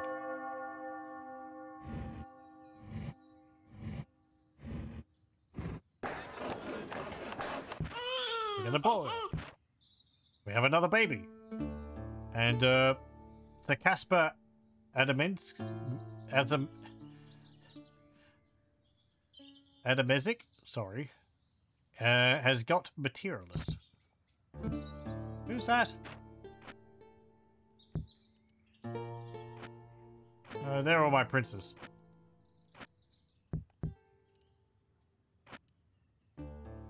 You. Okay. A horseman unit.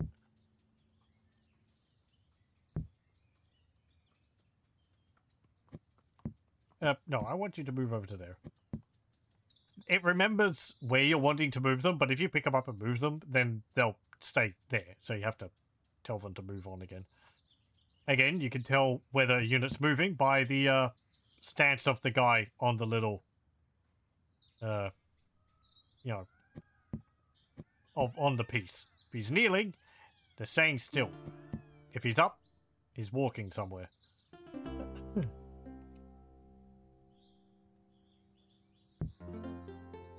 What do we want to build here?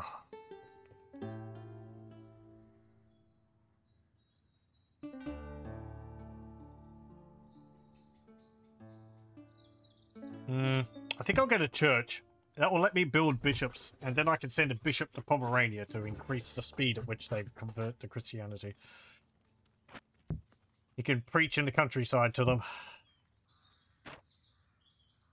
I don't know if I have enough income to be able to get another one. Oh, my profits are actually minus. That's fine. That just means I need to use them for something.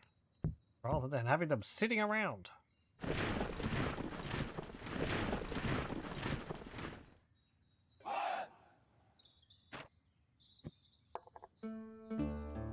Because you have a low account, does that mean that you cost less? Yes. Support cost is 13 because there's only 36 units in the squad.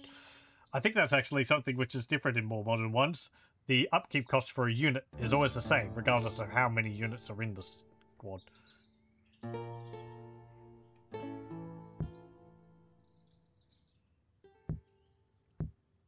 You can... Let's see... We'd be able to overpower them with this. They've got what? 2 units of spearmen, unit of crossbows, mounted crossbows, and bows. And we've got 3 units of these unarmored guys with spears and big shields. 3 units of cavalry. 4 units of cavalry. Yeah.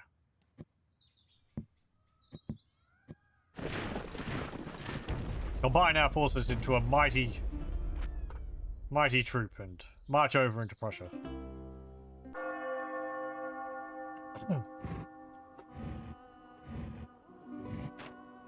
Okay, the rebels have decided they cannot win the battle and are retreating. Hooray!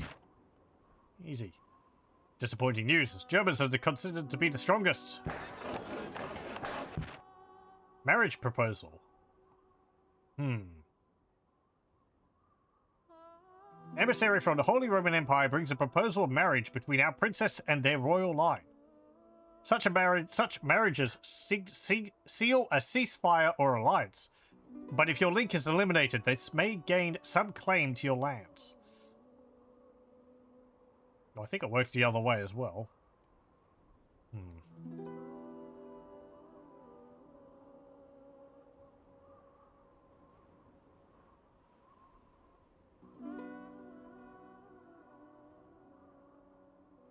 Am I going to be at war with Holy Roman Empire anytime soon? Which way would I extend? East or west?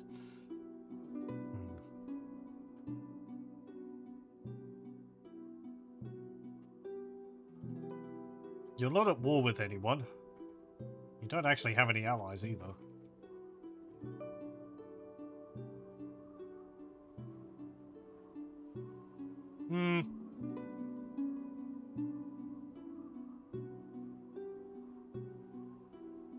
And it will also lose my princess, but I think I have another one coming of age soon.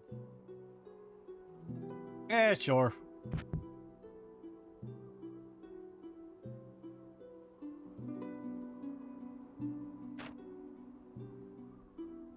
Okay.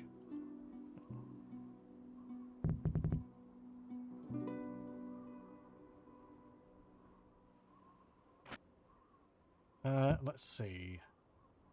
Loyalty is above 100. Very good. We have Prussia. Loyalty is 73. 98. It's very low. Okay, very good, very good. I am going to build a fort here. And then farmland.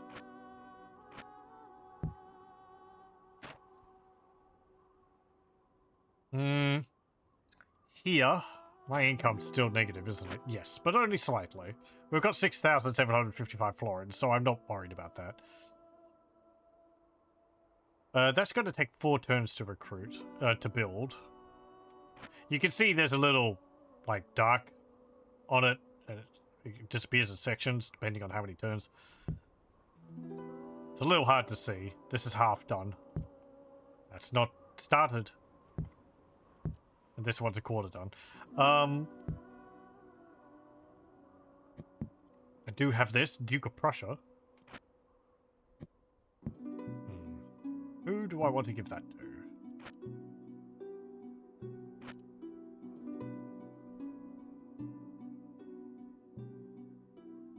I'll give it to you, I think. There you go. Okay, if I move out of there, loyalty is plummets to 25%. Okay, we're going to stay here for the moment.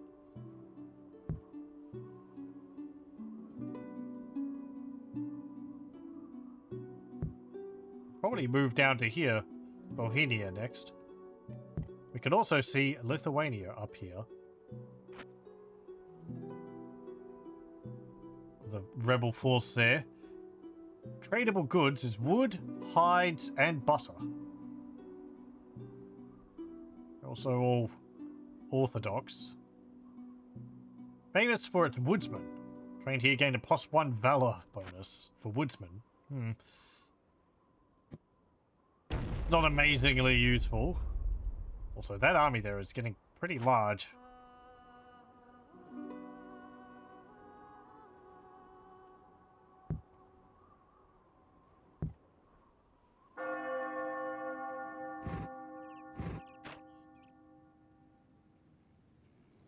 Al-Mahad Khalifa sent an emissary. No, I don't think so.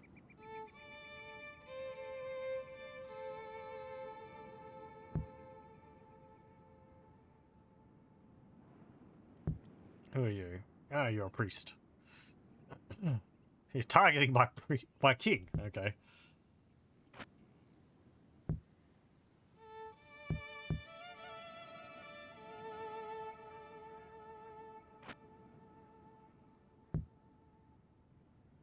Hmm.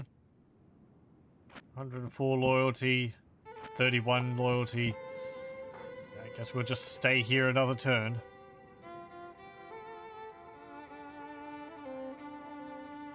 Oh, you went into Kiev. What's there? Grain and linen. Okay. Go over there and then go up there.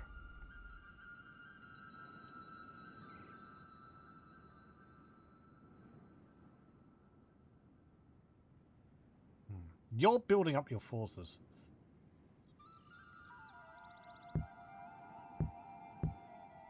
Making me a little worried.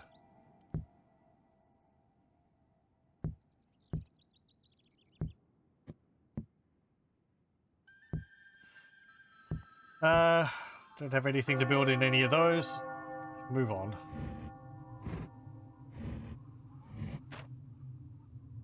Germans are now the richest. They have the largest annual income. Byzantines have sent me a emissary for alliance.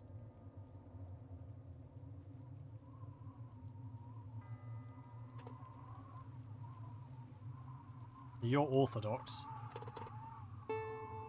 But you are also a big faction.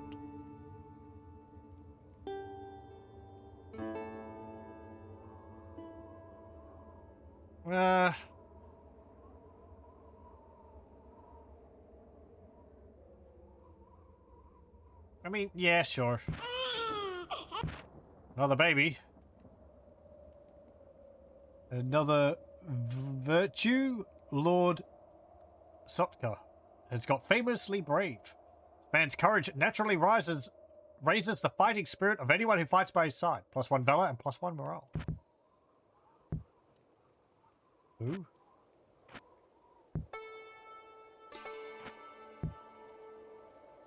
You.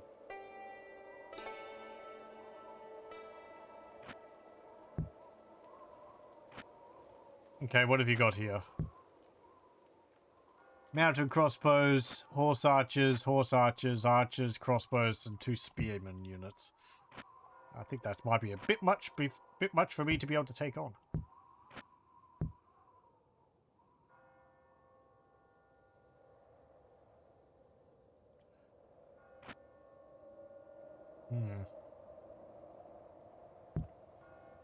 Still building that. Still building that. Go up to there. Enter. Is that an army of Novgorod? Princess becomes a spinster. A princess of your royal family has reached the age where she is no longer considered suitable for marriage. Okay. Completed the church. Really? Which one? Yeah, well, I guess maybe don't list it here anymore.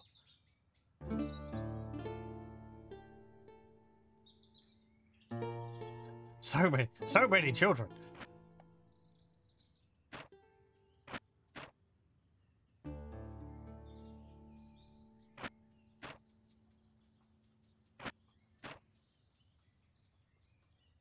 Hmm.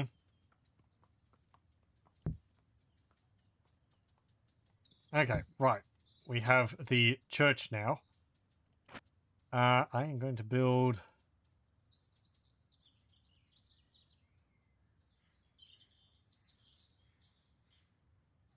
Yeah, let's build a trading post. Increase our income that way, I assume. And we'll recruit a bishop.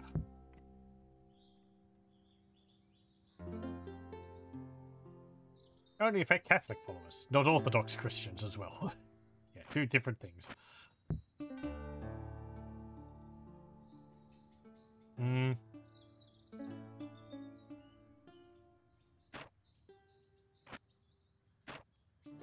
Hey, my profits have actually increased. That's fine. If I move you out of there, loyalty 43. You're still there. Hey, your loyalty's gone up! Congratulations! Taxation is now increased. What have you got here? Lithuanian cavalry. These light cavalry are drawn for Lithuania's minor nobility and wear light mail and carry lances and bows. They are excellent horsemen, but also have the ability to dismount before battle and fight as foot archers. Although they are noblemen, they are no match for knights. Also got archers, spearmen, woodsmen. I don't know whether they have any units in their fort. I think spies can tell you whether they have any forces in there.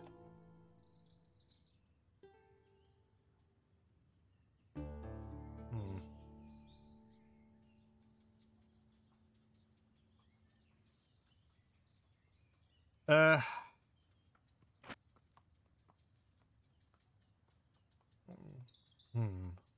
Kind of content with the regions I've got for the moment. I mean, it's good to take more, but once we get this fort here, that will make it more reasonable to move out of the province.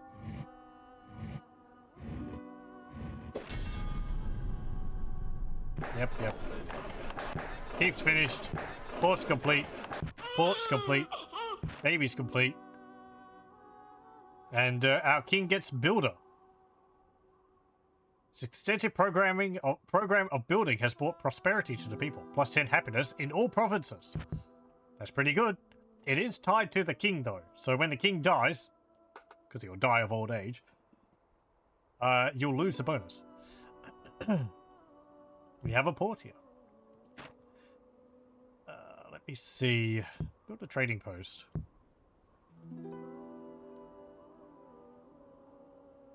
I don't know how much this would improve my income. It doesn't say. Based on the value of goods a province produces and the size of the merchant itself. Goods can be sold to local markets or shipped overseas as exports. I mean, I guess it would just be an increase in income, so... be useful kind of regardless. Yeah, build the farms and then a town watch.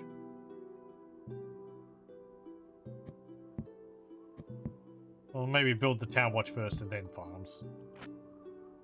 Because I want to get out of Prussia first. You can go to Pomerania. And you can start preaching to the populace. You can also get another bishop. Do they have an upkeep cost? No. Is there a limit to how many I can recruit? Doesn't look like it.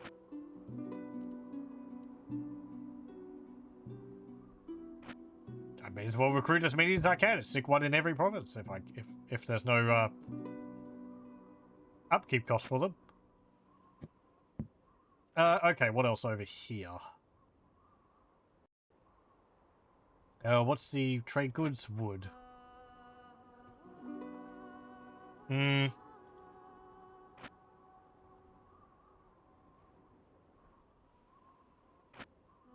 loyalty's pretty high, but we do need a town watch to be able to recruit more units. So build a town watch.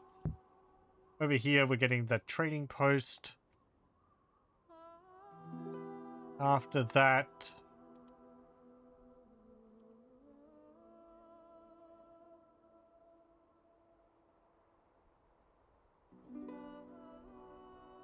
get a siege engineer that allows us to train ballista crew.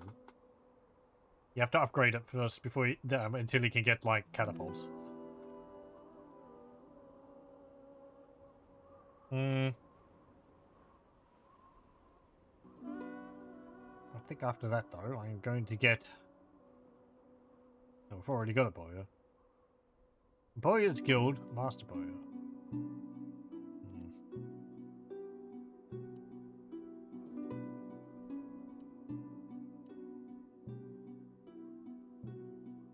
2,000 florins and 12 years for a castle.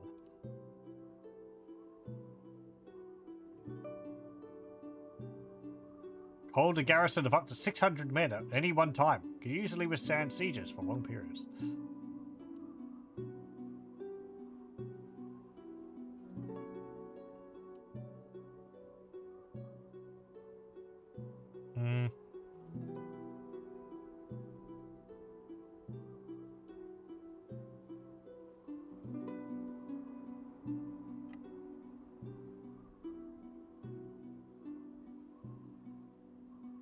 Office of Chamberlain, which he can confer to one of his generals. Well, I don't really have multiple armies at the moment, so...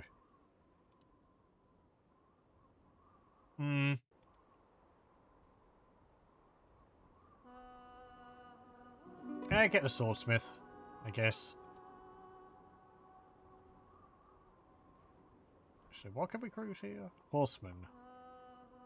Spearmaker's workshop, mounted sergeants. Armorer's workshop, feudal knights. Alone, it allows mounted crossbows.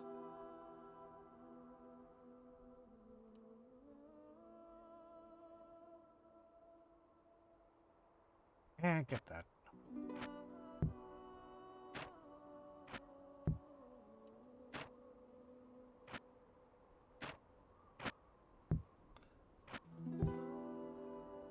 Okay. You, hop in there.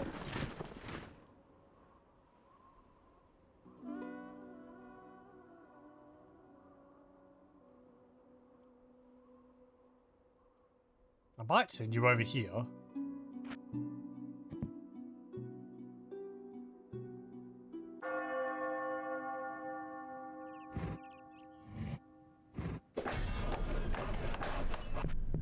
Trading post. Okay, let's see what's my income. I think that's gone up by like 40? Maybe it'll tell me. Currently generating an annual income of 38. Okay. I mean, you know, it all helps.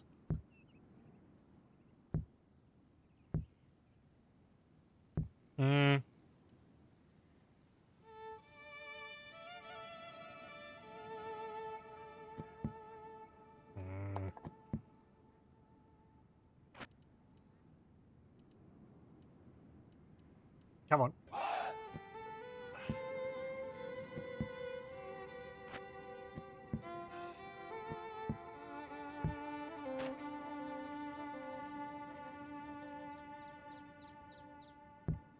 Get another bishop, I guess. I mean, we don't need ones for these regions.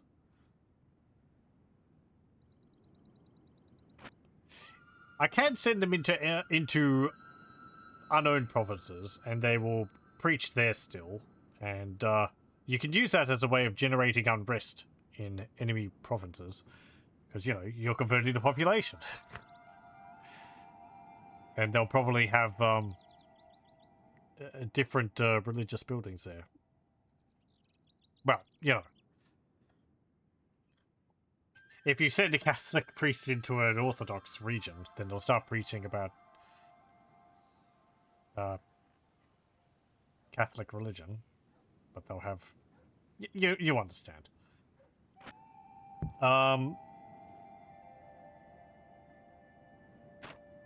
Let me see. Go up there. That region would be good for the butter. I'm assuming. I don't know. Again, Medieval 2 and Rome Total War, trade goods had different levels of value. But you could actually check what they were. This one, it doesn't look like you can. I remember, like, ivory was very valuable. I think it was like 200 per turn or something like that. Some of them were like wood was like 30 per turn. It really didn't matter. Though, of course, in the grand scheme of things, in Medieval 2, you wouldn't bother at all because the AI would just constantly send merchants out and kill your merchants. And who can keep up with trying to retrain merchants every single turn to stop the AI? It's just... I can't be bothered for like piddly little bits of change like that. So you just end up ignoring it. It's much easier to defeat the opponent than try to buy out their merchants by using your merchants or killing them by using assassins. Oh, you've actually sent one of your bishops into there. Thanks.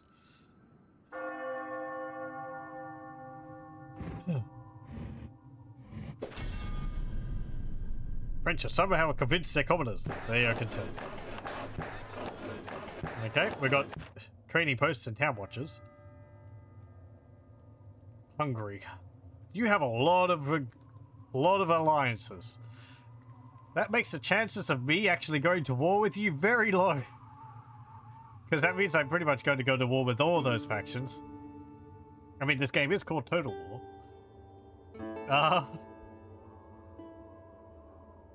You know, if you're asking me for an alliance, and you're my neighbor, and I'm a little worried about you, then sure. This is Novgorod.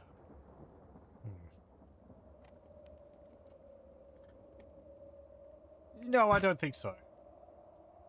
Spanish? Eh. Lord Orlicky got built up. Plus 10 happiness. And all my provinces. Pretty nice. Okay, we can leave now. This region had a bunch of spearmen and stuff in it, didn't it? If I move both of you out of there, loyalty is 82. Oh, I have another princess. I like the portraits in this game. They're very interesting. They got like a stylized appearance to them. And like caricature-ish. It's an interesting style.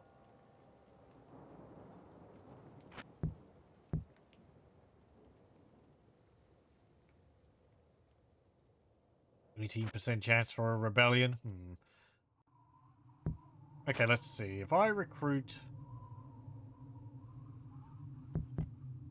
archers, my upkeep is 139, or my income is 139. Over here,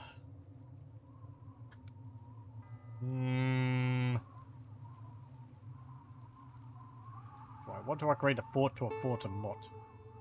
Hello, welcome, welcome. Hope you're doing well, Sugnif.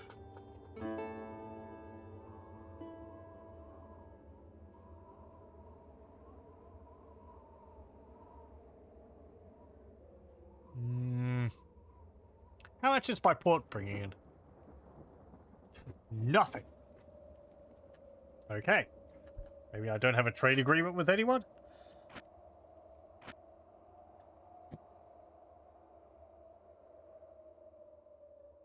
I think I have to find their king to be able to get a trade agreement with someone.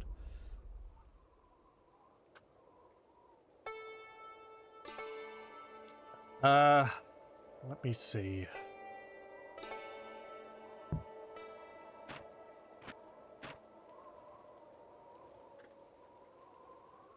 I mean, the salt mine generates a bit more income, sure. It's only 10 turns. Seems like a long time, but, you know, some of the buildings take quite a while to build. Down here. What's the trading post here? 38. What's this one? 38.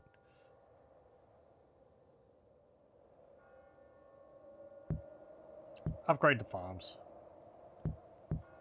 We should do that. Okay. And you're recruiting the archers. Then we'll move into Bohemia and see about taking that as well. And then maybe Moldova. Moldova. Is that still open? Yeah, it is. And then I guess we could see whether Wallachia is owned by anyone. Or is it, whether it's still owned by a rebel faction. Knighthood. The Code of Knighthood binds men to behave in a brave and honourable manner, defend the weak, protect the virtuous, and give them receive every courtesy to friends and foe alike. A chivalry is an ideal that is not always achieved, but its emphasis on virtue helps to spread the Catholic faith more widely. Okay, and we did get a rebellion. Nice.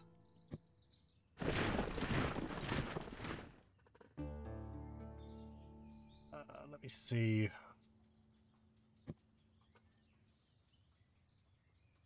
Right. You are there. You're going to be moving along. Yeah. Move down to Franconia, I guess. You're building. You're recruiting. I've got 1,058 florins. That's pretty low.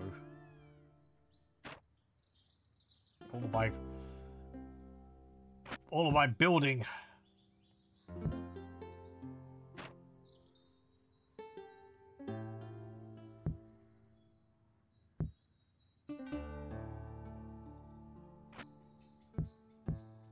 Okay, enter.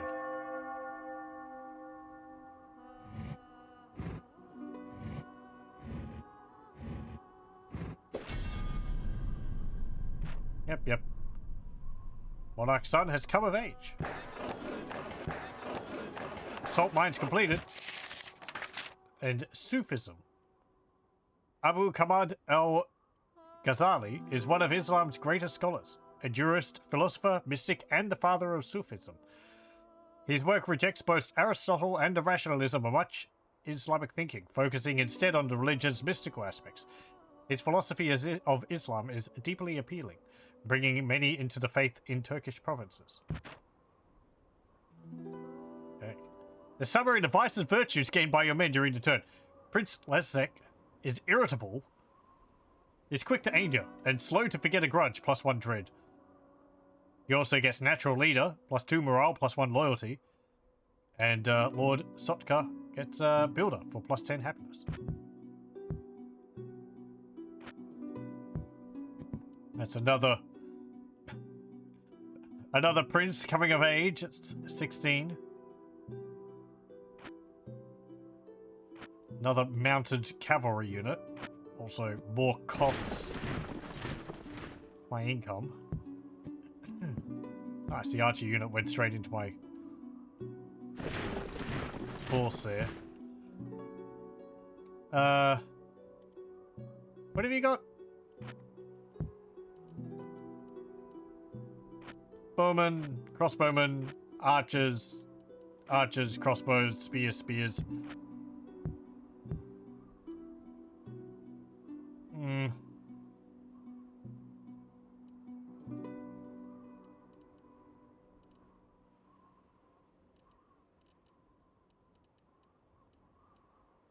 How many archer units do you have? 1. And the mounted ones. Mounted ones are going to be a pain. Probably going to be faster than my cavalry and run away. I mean, maybe we could just get them to retreat.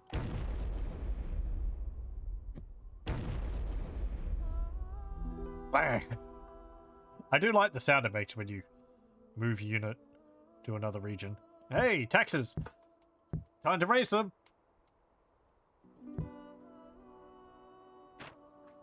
Nice.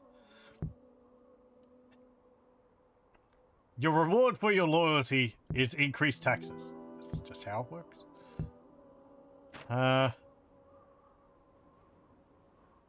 Wax there. Trading post. Can I build a merchant somewhere?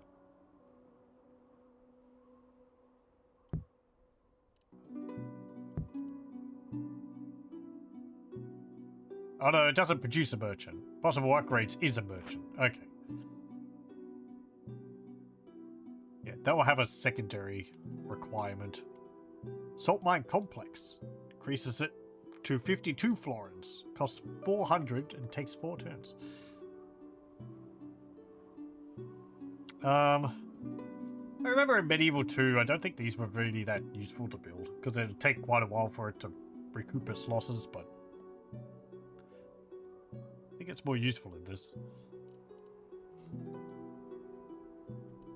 That's like 50 extra income.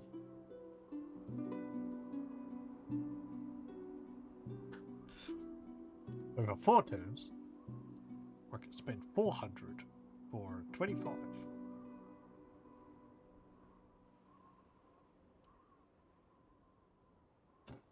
Well,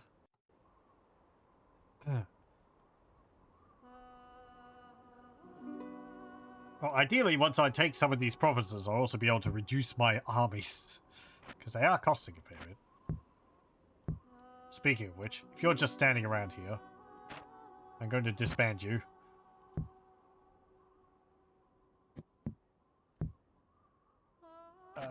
You can... Yeah, you're there. That's fine, that's fine. Okay. That gives me a bit more income. Ran out of funds. Okay, that's fine.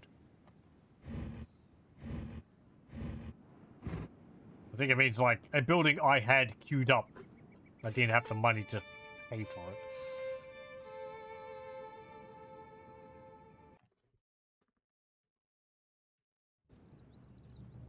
Okay. I like these crows.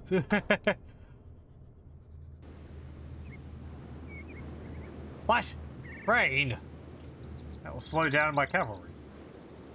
Wait. Fine throughout the day. Good. What's on the battlefield? Is there like a flag over there? No, I thought there was.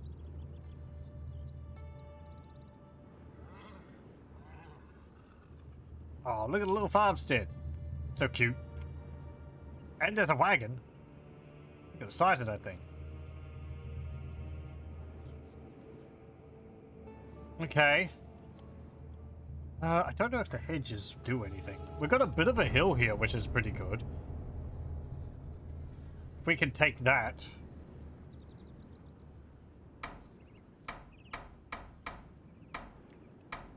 Okay, I'm going to group you up. And then if you want to change their formation, which is not...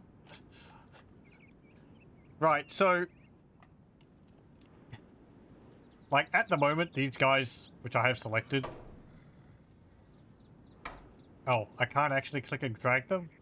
Have we moved past that part? Okay, anyway, select a formation from the army banner. Yeah, so... Here, you right-click on this, and it gives you a list of, different formations. I don't know what they all do, what the differences are. I mean, aside from, you know, putting your troops in different positions. I think 3-line attack is probably alright. Like, that puts the archers at the front, the warriors at the back. I'd prefer the archers to be behind them. What's English?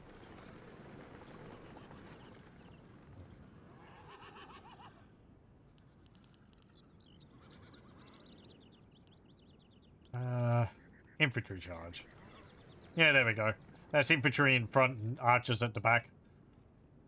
That's fine. Then our cavalry. Gonna put you two into a squad, you two into a squad, and you... I can't put you in a squad on your own, so that's alright.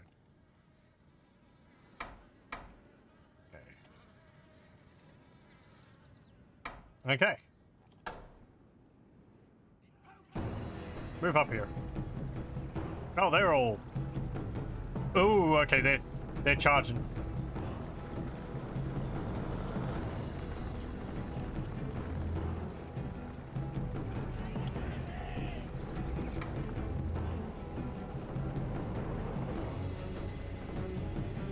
Right, yeah, because they're archers.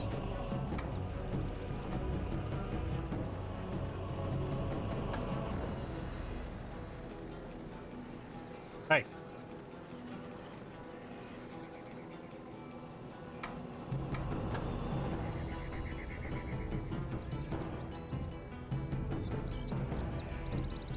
They do be charging. Where are you? There.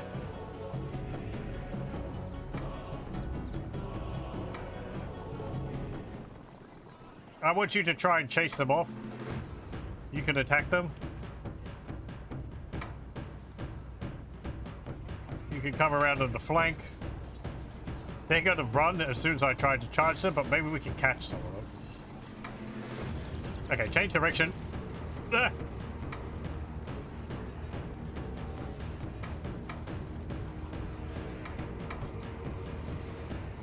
This is just a great way to tire your units out. But I don't want them to just be sitting there shooting my dudes. Yeah, come back.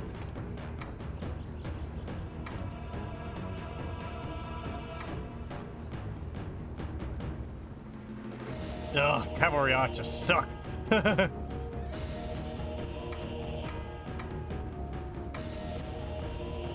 A shared opinion across much of Europe at the time, I believe.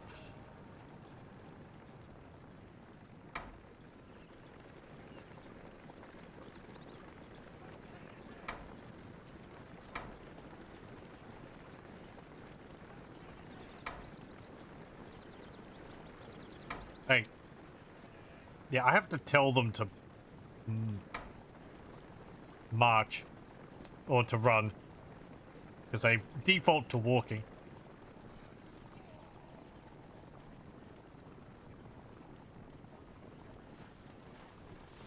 Okay, shoot them. I said shoot them. I do like how they have little shouts before they fire volleys. That's something that misses in the more modern games. We got a hill here, so we get a bit of a bonus to our ranged. Yo, woodsman. Move back. Oh, you... Are you charging me?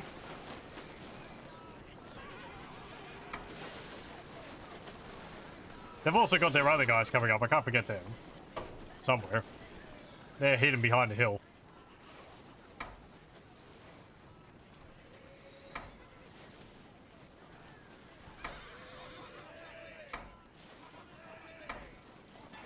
Get them! They're just standing there.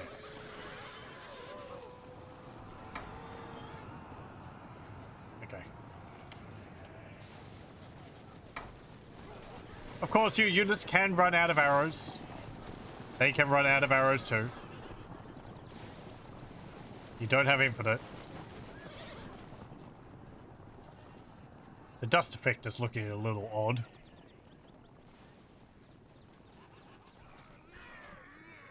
Oh yeah, there's someone shooting at me over there.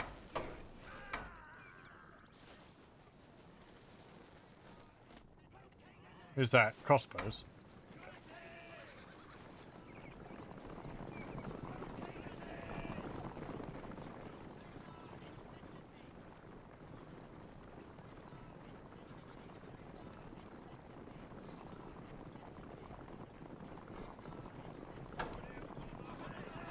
What else is there? Is there spears next to them? Archers. Okay, that's fine. Charge!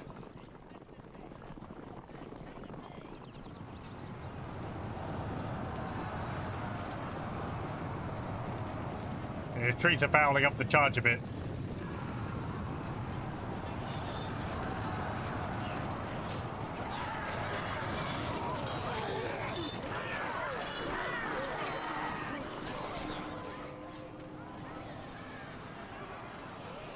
Getting countercharged. I'll pull you out.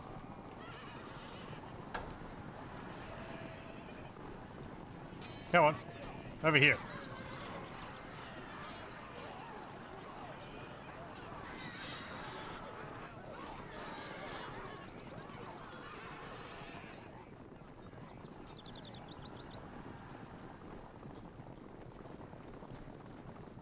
Okay. Hey, look! I kind of pulled out of position.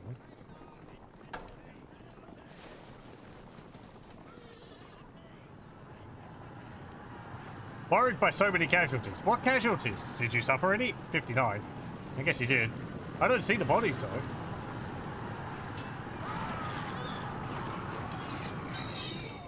Maybe he means for my army.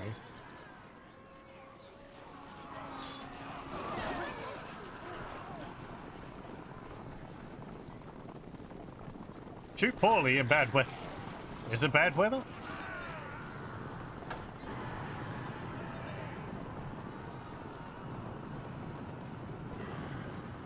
No, keep chasing after them, actually. My indecisiveness is making them rather tired. Ah, there's more horse archers.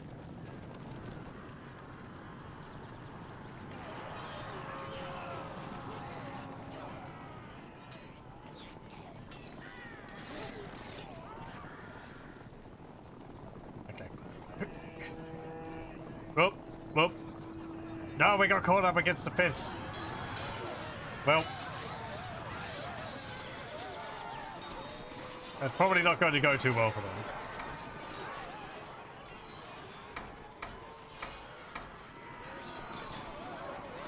Take the hill.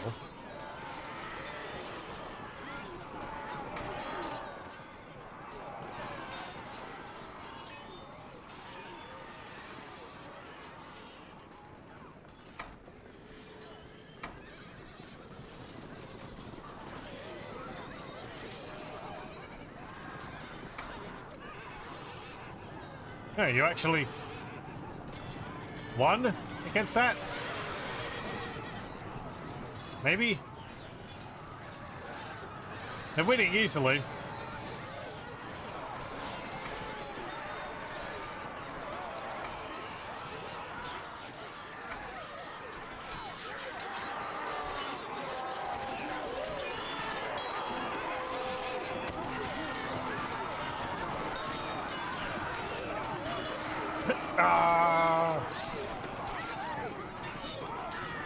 Yeah, wow, these guys have actually managed to hold on and win against that countercharge. Just pretty Like impressive. a worthless cur, the enemy general is in full flight.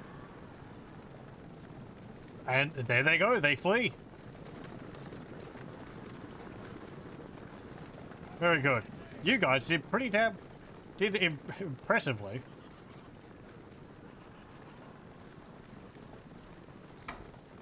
Yeah, stop.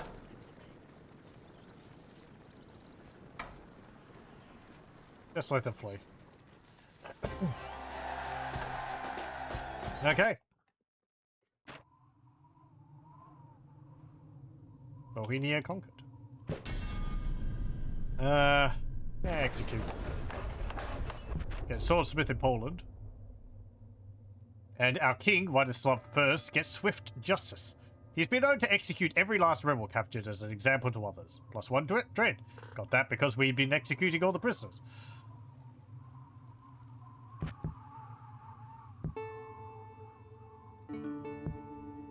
We get the provincial title. Yeah, you seem like a fine duke. Like, oh, why does he get it? I don't know, it's just the first person I picked. Favoritism. Get that. Loyalty is actually pretty high here already. You know what that means? Taxation. Very high.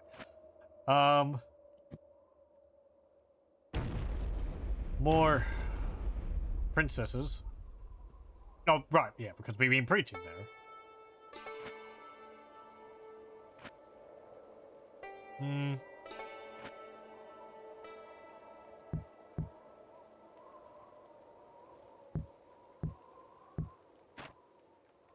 No, don't get that. We might just have to sit and let our income build up a bit. What's this merchant? Right, okay. It's just, it gets bigger. You can trade more. Means more income.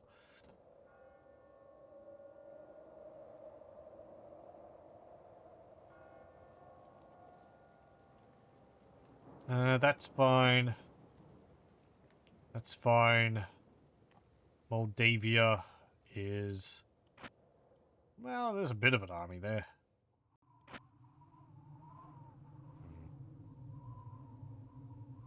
Let me make a save. I do have... It is auto-saving, but I'll make my own saves every now and then. That's fine.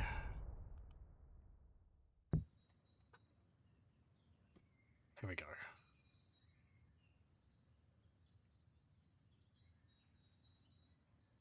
Okay.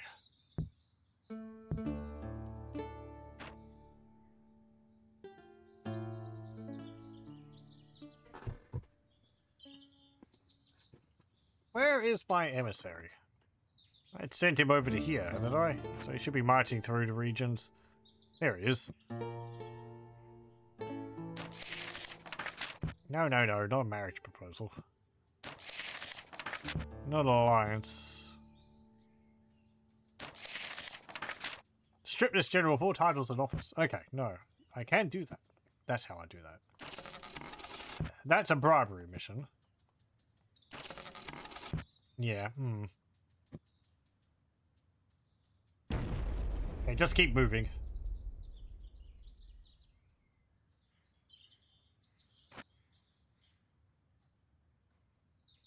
Yeah, pretty much fine.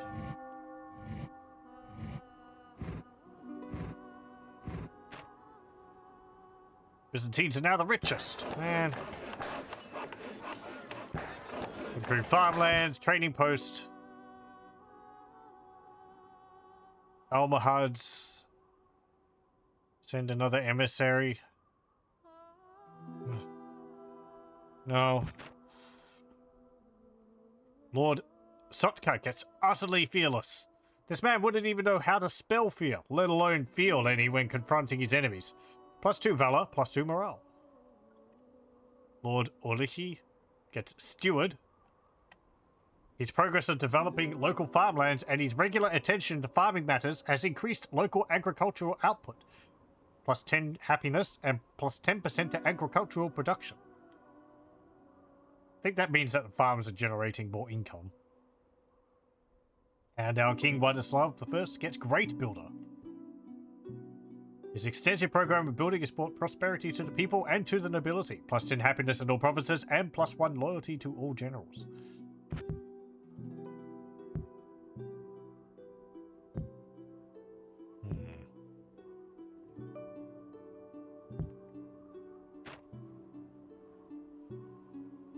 Oh, nice. We're making 544 profit per turn now. Better than what it was. Might just have to wait a little bit for more income to come in.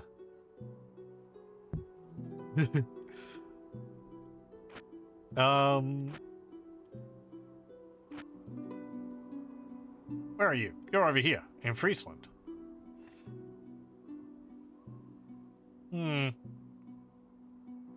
They got wool. Okay.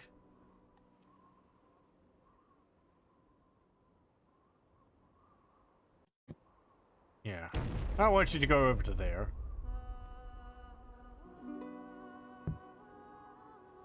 100 florins. I mean, if we're just sitting around doing nothing, build watchtowers, right? They're cheap.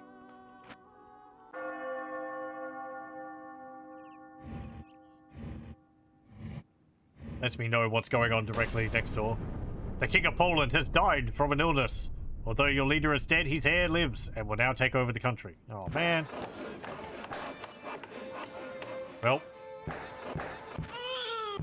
And papers. Okay, he gets builder. So who is our new king?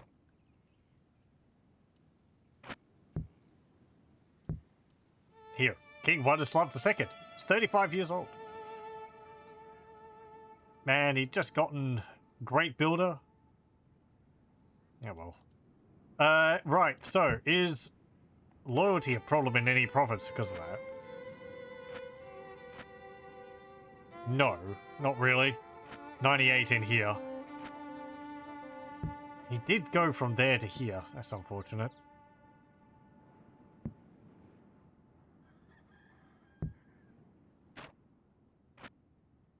Can I see how old he was when he died? Don't think so.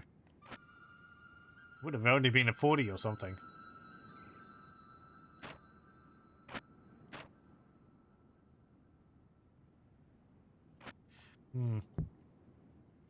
Okay, well, we can see into the neighboring provinces. Got a Bailey, Boya, Spearmaker, Town Watch. What about here?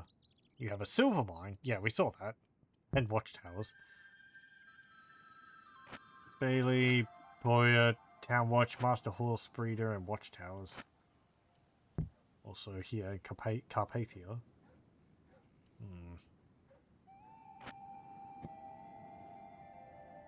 Keep going down here. Go to Constantinople.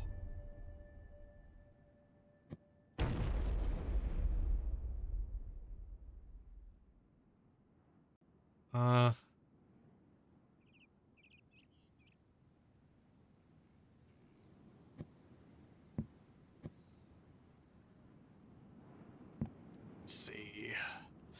I'd like to train some of these troops.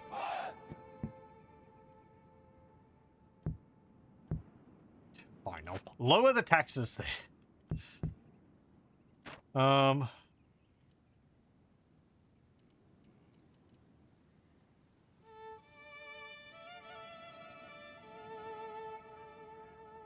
I can't afford that. Not enough money.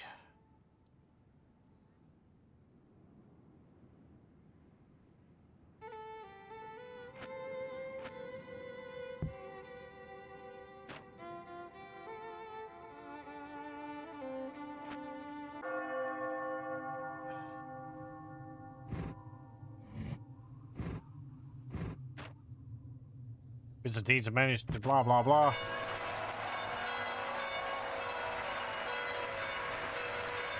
Okay.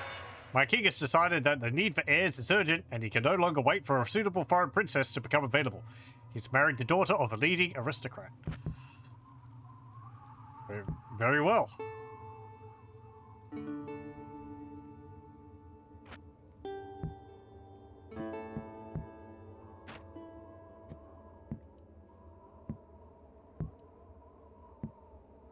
How interesting, they disappear when you're training them.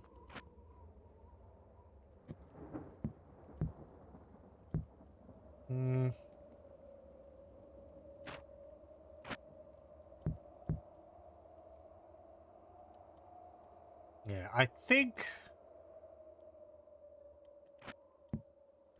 because I'm kind of done for my expansion at the moment, I'm going to disband some more units.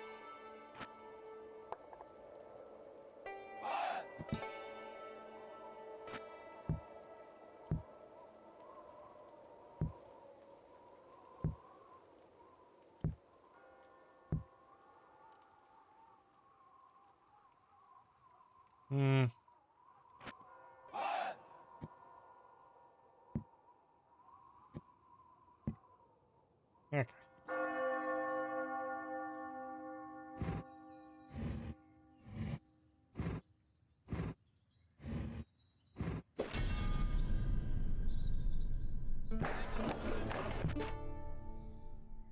Secret blackmailer. He has a habit of using blackmail against his political enemies. Only the victims are aware of this, and they're not talking.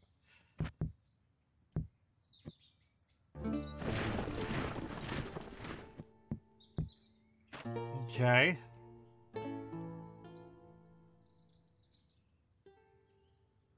Yeah, get farmland. Then you can go to watchtowers after that.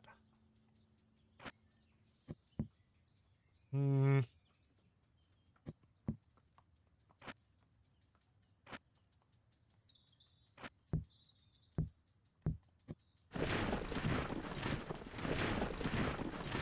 Combine all that up. Does placement of troops within a region do anything? You mean like when I do this? No. Aside from like being forces which will have to be engaged if an enemy army comes in, that also increases the loyalty of the region, right? Because of, you know, military crackdown on rebels. So I guess it does those two things. But like, position within the region? No, it doesn't. So I can put this guy up here, all the way down here, or here. It makes no difference. I guess you can imagine them like patrolling the entire region in the year, which is the turn.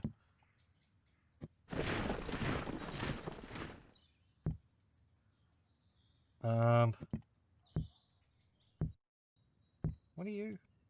Oh, right, you're the prince. I could split them up, I guess.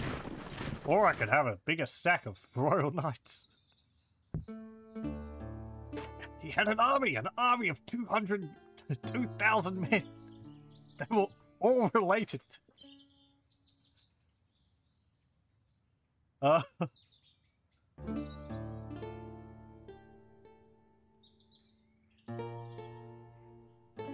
Let me see.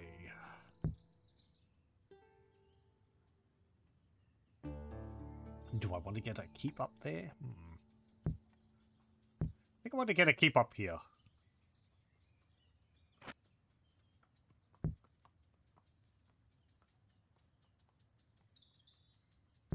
At these other regions. Ooh, that's just 2 spearmen.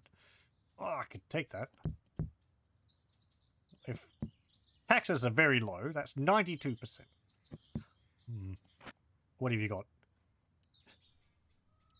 And 1 unit of those archers and then cavalry. I mean, that's just 2 units of spearmen.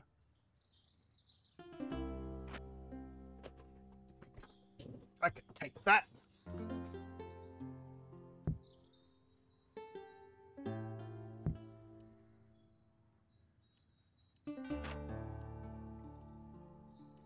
You're finished retraining. You go down there. You go down there. Can you retrain? Retraining does cost money.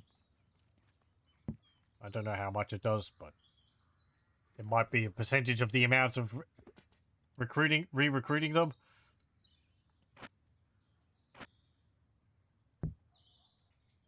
Or you know, a percentage of the amount it would take to train a fresh unit.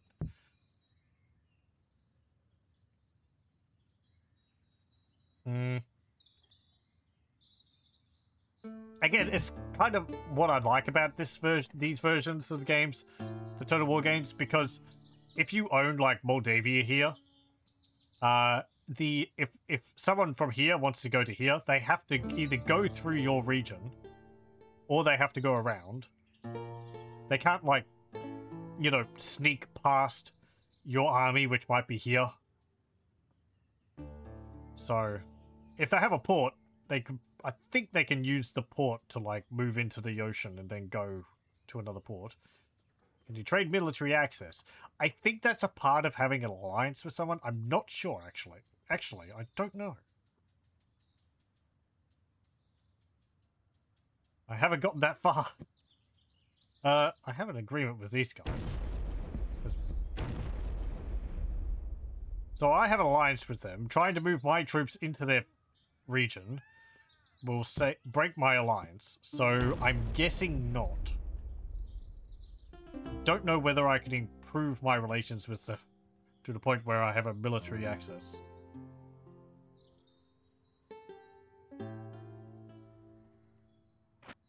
moving through a region.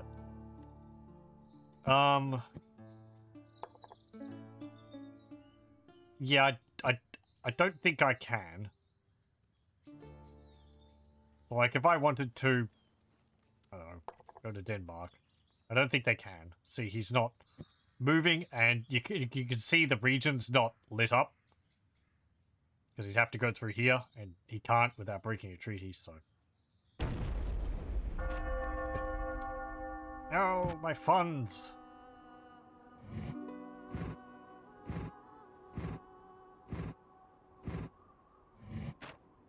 Rebels have decided they cannot win.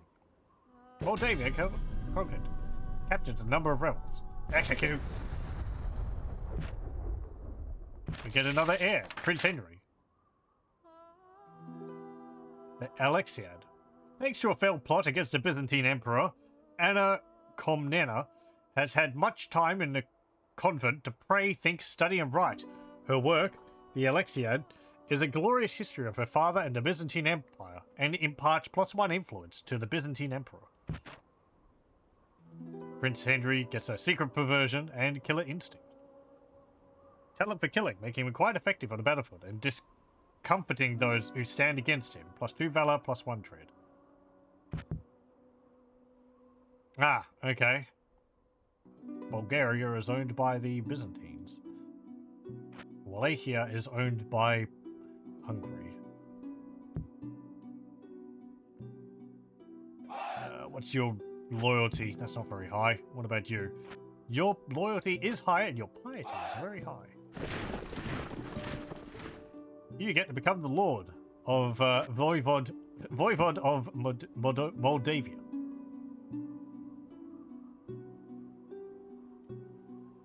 Again, apologies for mispronouncing things. Let's have a look here. We have our princess in Constantinople. Income is 639. Tradable goods, silk, dyes, and grain. Historically, this region was famous for its cataphractoi. Units of this type trained here get +1 valor bonus. They have Varangian Guard, a part of the Imperial household, a force of mercenary bodyguards. They have a history of being tough, loyal, and resourceful men from the north. Over the centuries, their ranks have included Vikings and a Viking king, Saxons and Englishmen. Now they are sometimes a ceremonial unit. They have 1 armor upgrade. An incredible loyalty. Cataphractoi. This is the Emperor unit. The fearsome, disciplined Cataphractoi trace their origins to Roman times. Both man and horse are so massively armored that they are almost unstoppable shock troops. This power comes at a price. Cataphractoi are slow and expensive compared to other cavalry, but this is little comfort to their enemies. They get tired very quickly too. But, yeah, very heavily armored cavalry. Trebizond archers. Compound bows give these soldiers an advantage thanks to their range, accuracy, and penetrative power. Trebizond archers are well trained and disciplined, and can act, at a pinch, as a light infantry. Although they can melee, it would be a foolish commander who used them to attack unbroken enemies. Armed with bows, very weak defense, good attack. We get the Byzantine infantry. The Byzantine Empire's military tradition dates back to the Roman times, and its armies have always included professional soldiers. These men-at-arms have mail armor, large shields, and swords, and can be relied on to fight skillfully against most enemies. They're probably among the best heavy infantry in Eastern Europe. And then they've got the Spearmen and Slav warriors, which we're familiar with. Byzantine King certainly doesn't lack command. Yeah, he's got quite a lot. Did we get to see the little blurb about what it says about him? No. Okay. Oh yeah, there's 2 icons here. This shows that he's married. That shows he's of royal blood. Unlike, you know, this guy here who is neither. No, I don't know if it... I guess it would trace marriage for these people, because you can marry your princesses to them. But,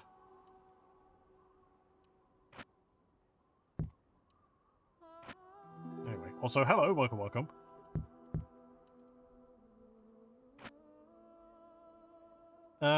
Anything else there? Oh, right, yeah. The castle, citadel, and barbican.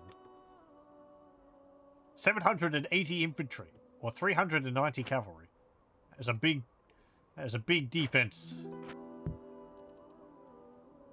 Barbican is a hugely strengthened gatehouse in the citadel's outer wall, often as strong as the central citadel itself. Castle gates will always be vulnerable to attack, so a barbican makes attackers pay dearly for trying to break through. It also helps house the garrison during a protracted siege. Bowyer, Armorer's Guild, Swordsmith, Spearmaker, Improved Farmland, Horse Farmer, Port, and Shipwright. This one, I believe, actually allows them to construct ships. Whereas we've got a trade port? Yeah, just a port. Which isn't generating any income. What's border forts do? Oh, they're like upgraded watchtowers. Let me see. What's my income?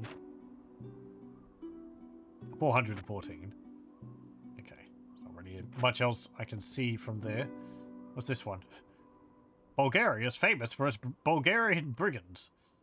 Okay.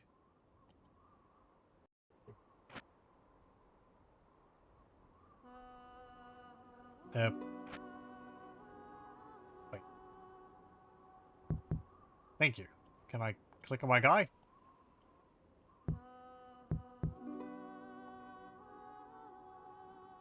No, I guess not.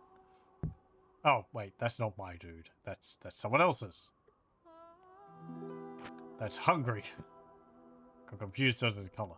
I want to send you up that way. Go over to Greece. Greece is all this. Moldavia. Lower taxes a bit. Build a fort.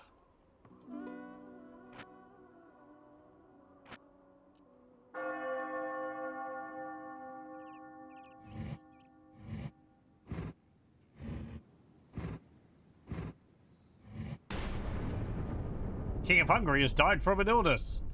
His heir has taken over command of the Hungarians. Spanish king sent an emissary. He's at war with the Almohads. Nah.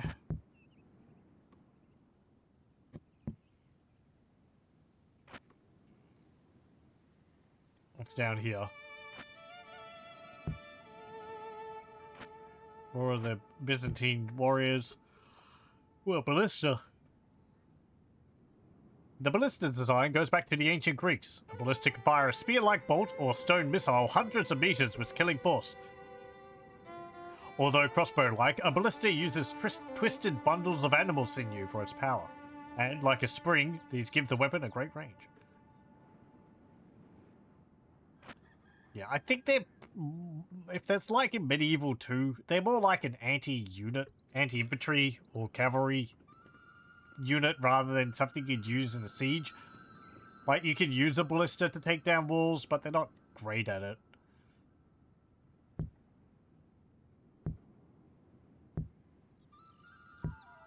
Certainly, you know, your earliest option for a siege unit, and I would use them if I wanted to siege a castle really early on, but I prefer a catapult.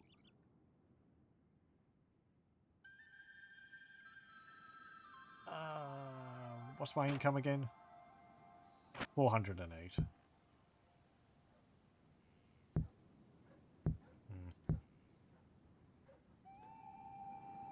You're building that. You're building the watchtowers. You're building the keep.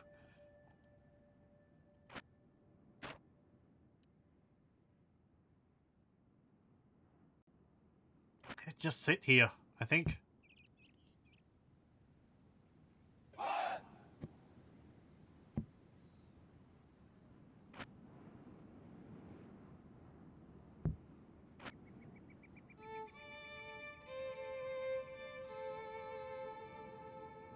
53%, 60% Catholic, 41% Catholic, 24%. You're training them. Yeah, retrain them and then get another bishop and send it down to Moldavia. You're always under the impression things like ballista were counter siege weapons, taking out catapults and trebuchet and the like. Yeah, that'd be useful for that as well. I can't remember how effective they are at that.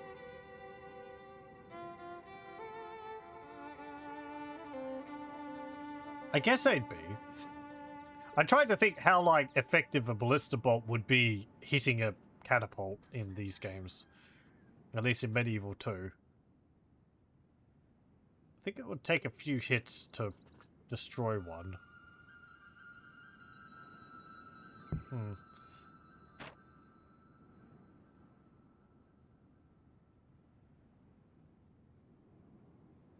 You can get ballista towers in this, and I know those are great against infantry.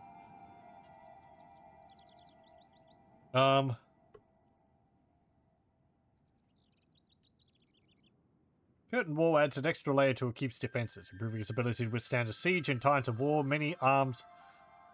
Because in times of war, many arms stores and local people can be brought inside the walls to support the defenders. Reduces the attrition rate of the defenders during a siege. Yeah. Keep, Curtain Wall, and ballista towers.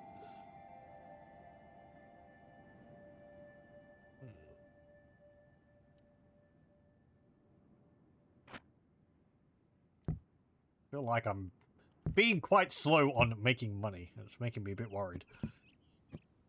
Of course, I think the AI is on normal, so it's not going to be that much of a problem. Let's send you over there. Yeah, she can go here because there's a port here and there's a port there, so she's going like that, I believe. Or just because they're neighboring across the ocean? Wow.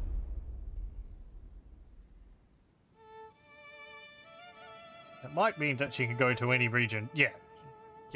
She can go to any region with a port. So I can send her to Algeria. And it takes 1 turn, or 1 year, to go to any region with a port.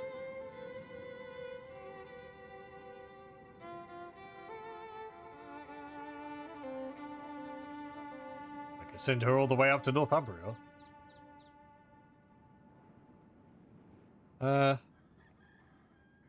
You just go to Naples, so. I wonder if anyone's actually gotten down to Palestine. Where is my...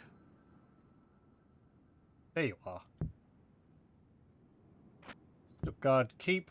Emperor Conrad II. He's 56. He has Royal Knights and 2 archer units. Can I see what your vices and virtues are? You're a drinker. He enjoys drinking slightly more than is prudent. Most things can wait until he sobers up, but battles cannot. -1 command. And magnificent builder. +10 happiness in all provinces. +2 loyalty to all generals. Region has a keep, Bowyer, siege engineer, town guard, and royal palace. How much money is it making? 256. It's got wine as a tradable resource. Let's send you down there.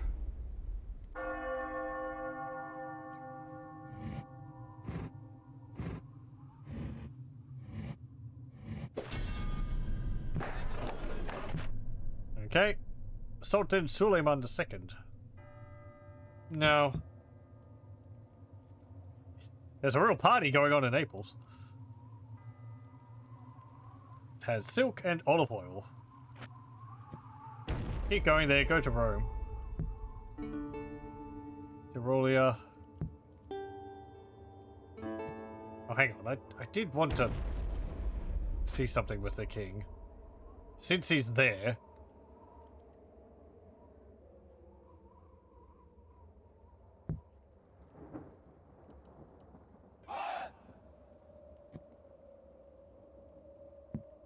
Okay. Yeah, you hop in there.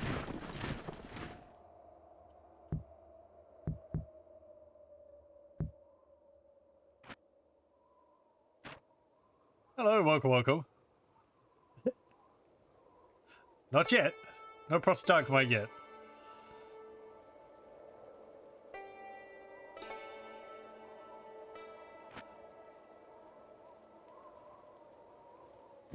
What are you doing? You're just sitting there in Bohemia. Go down to, like... I don't know, there. See what the French kingdom's like.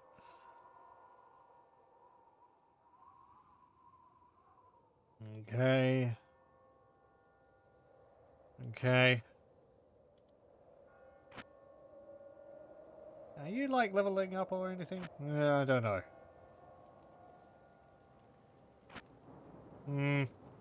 Oh, can I increase taxes anywhere here? Congratulations!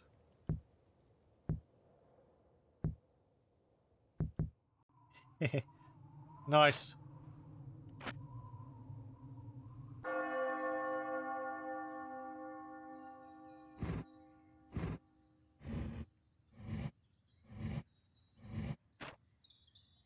Marriage proposal.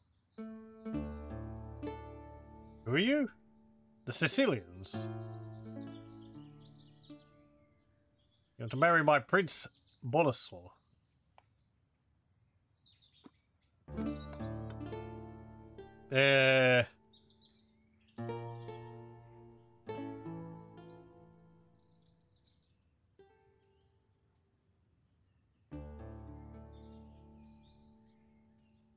Wait, Papal States? To Sicilians own Rome?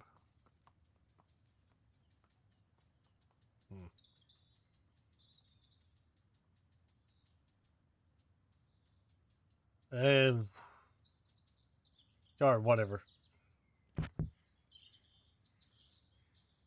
No, that's what I thought. Rome is owned by the Pope. They have militia sergeants. Militia formations are supplied by the people of growing towns, drawn from amongst the apprentices. Armed with fearsome polearms, they can do significant damage to enemies. But their training is not always of the highest. They can do well against lesser troops, but will quail before professional soldiery. Spearmen and urban militia. Actually, no unique units. Usually I thought they would have, like, Papal Guard there, but maybe they're busy somewhere else. Oh, Papal States, okay, is a province separate from Rome. Right, okay.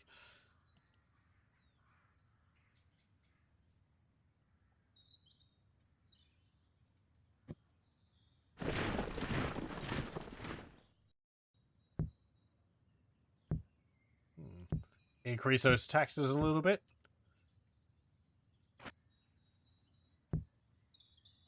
One more turn until the fort there's done. Yeah, 1,449 florins. I'm getting 500 per turn. Let's see. We've got linen. Got wax. Wood. Grain. Yeah, wax would be good for trading, but you're still building the keep there.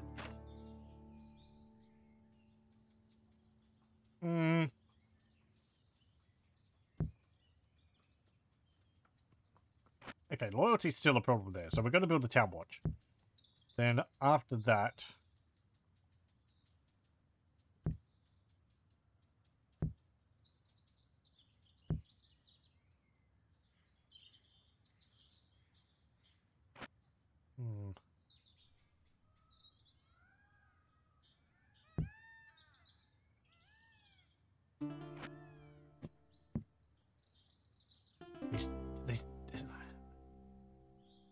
These damn peacocks.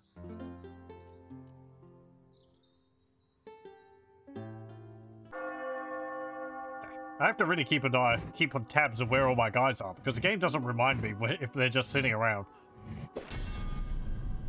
Now the richest. Holy Roman Emperor has died from an illness. A new emperor has been elected to lead the Germans. Prince Conrad. Secret perversion and great warrior.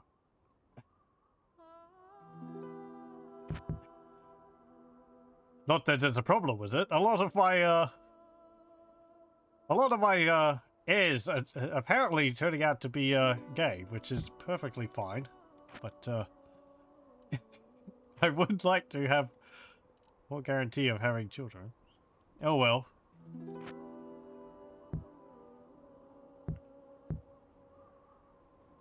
You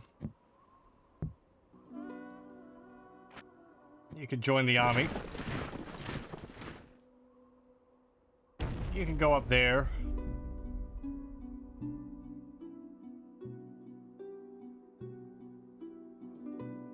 You can go over there. How are we doing in naval trade? I don't think I'm making any money from naval trade. It says 0. I don't know how to open up a trade with a faction.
Okay, I'm getting up in money.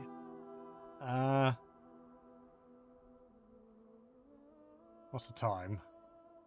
Okay. Might go for another 20 minutes. I do have some things to do tomorrow, so it'd be a bit of a shorter stream. The merchant, armorer, what would I want? I can't afford a castle. Do I want that? That would be good. Fruit farmland, how much more is that? 69. Yeah, get that. Is there even naval combat? I don't know. I mean, no. Not in that way. If there's like auto resolve for naval combat, I don't know. It might be like you might be seeing it basically here, right? The Byzantines have a fleet here, there's a rebel fleet, and then it's just auto resolve to see who controls it.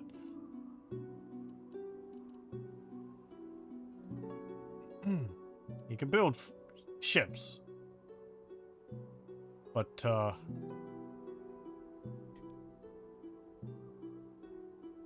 yeah, I don't think you need ships to like transport units across water. I don't know. I haven't played enough of this game to really know, so someone else knows the answer. They might be able to fill things in better than me.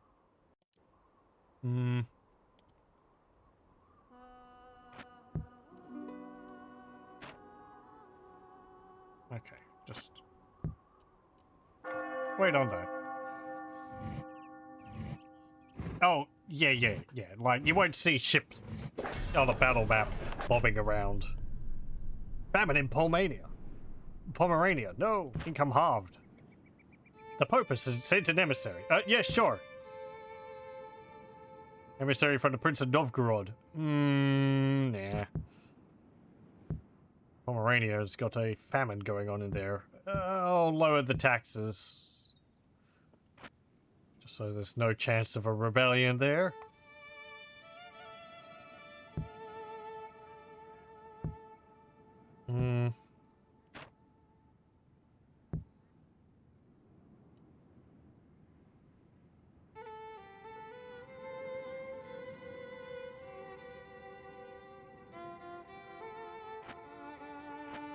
Yes, how would I go about setting up a trade agreement with another faction?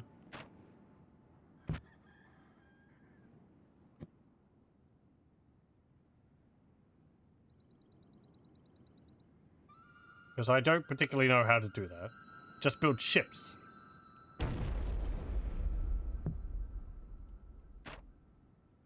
Well, I mean, my docks doesn't provide that, so...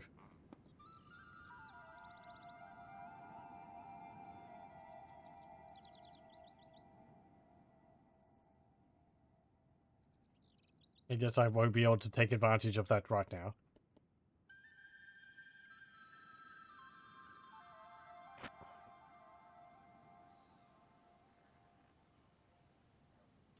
Hmm.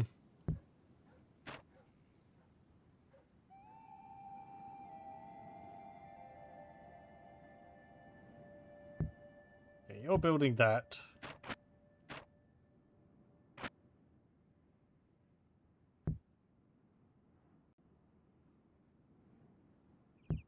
Build that.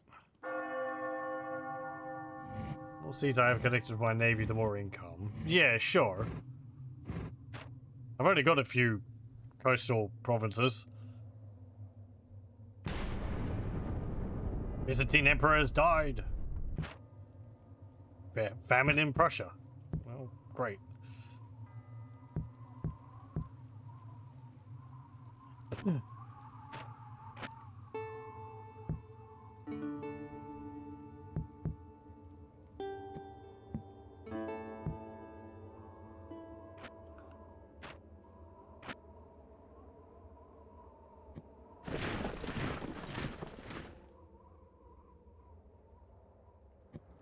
Hmm. Got you. Send you there.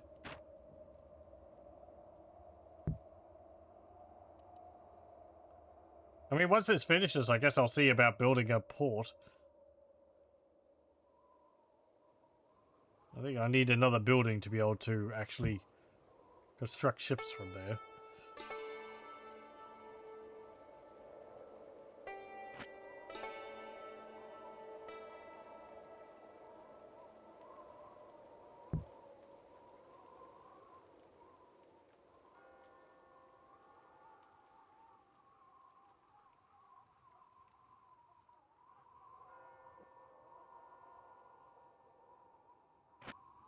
Or do I need to click on this?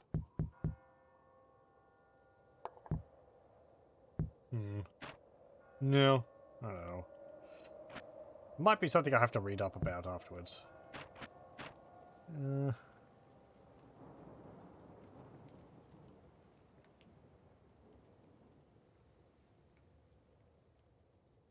don't have enough for that.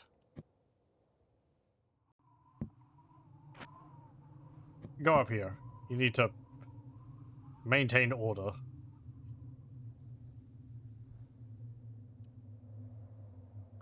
Okay, what are we looking at elsewhere?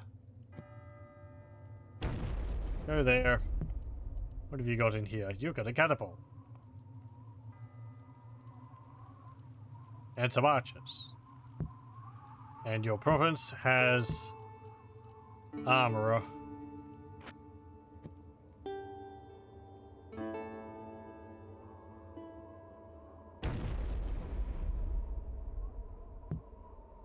Hey, there's a pope. With an army of spearmen and peasants.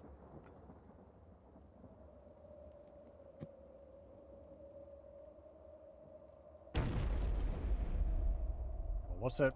Does that province do anything interesting? No.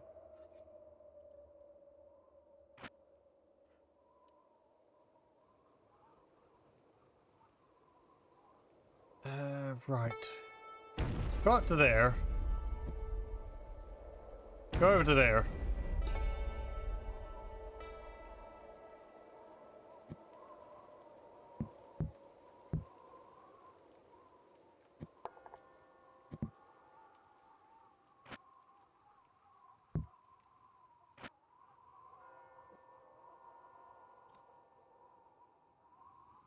Yeah, right. Well, again, if I find out how exactly to recruit ships, that sounds like a good idea. Oh. Looks like the famine's already over. That's fine. Do I want to attack here? Let me see. Spears, archers, step cavalry, horse archers, mounted crossbowmen. And they've got 2 units in there. That might be a bit much. You don't have much there.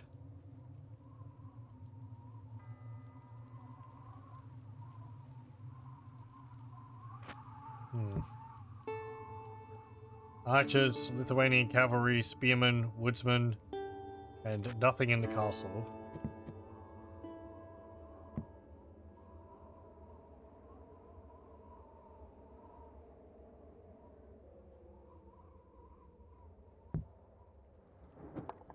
Yeah, let's go there.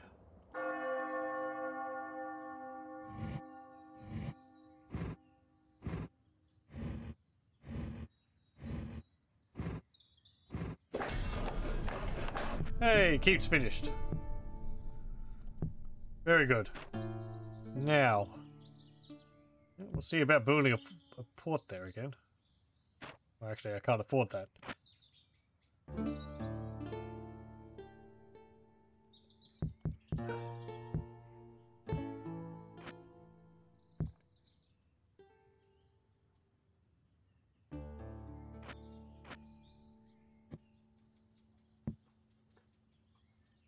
It should be able to build ships. Yeah, well, I mean...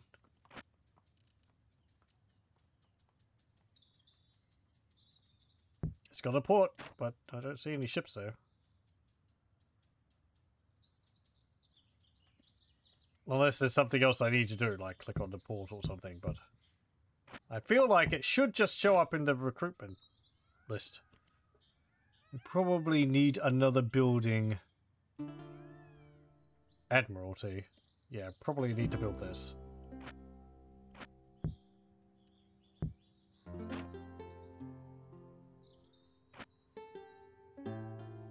How much was that? 1,000. Yeah. Go there. No. I mean, the manual probably had breakdowns of what you needed for things, but I haven't read that. So that's on me. Rebels have fled. Hooray!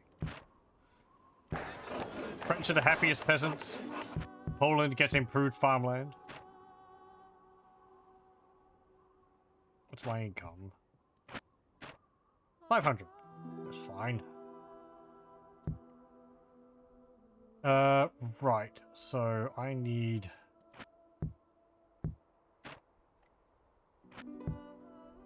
Yeah. I don't particularly like... I'm remembering, I don't particularly like queuing up buildings in this because that means you have to like calculate how much money you have the next turn, which is why it was saying, you know, oh, you've run out of funds for the construction. It's not that I've like gone bankrupt. It's more just like a building was constructed and then another building which you had queued up, there's not enough for that. So because it doesn't deduct the income until the building starts getting constructed. So you see, I click on this, it costs 200, but my florins didn't go down. So yes, I'm only going to calculate my income on the turn. Hey, look, they've got a fort there with some units in it. We'll siege it.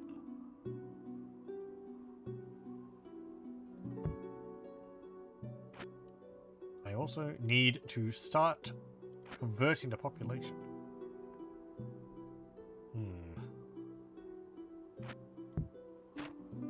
Build another bishop.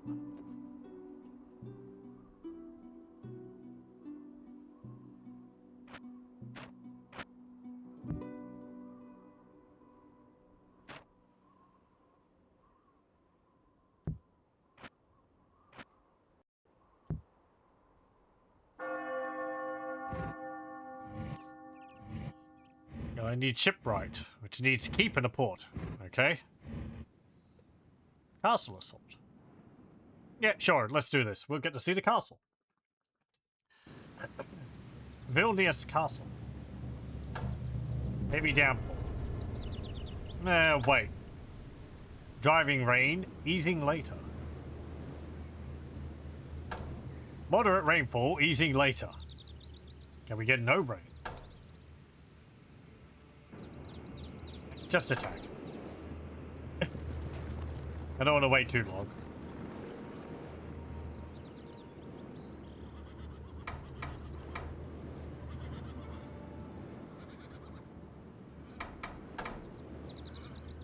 Okay.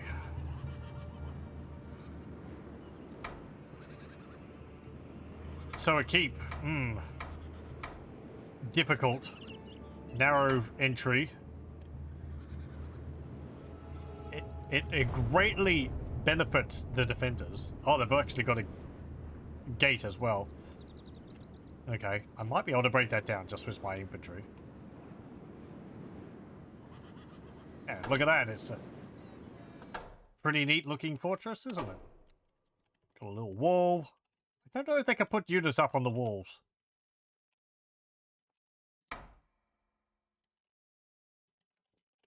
In this one. And then you got the fort up there on the hill. Nope, anyway. Go and attack the gate.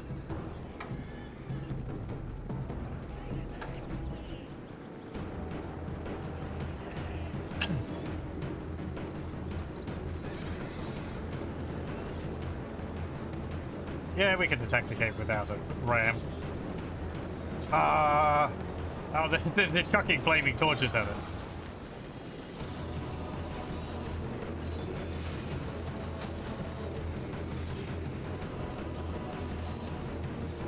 The rain's not going to be helping our archers. It's going to be weakening our... God.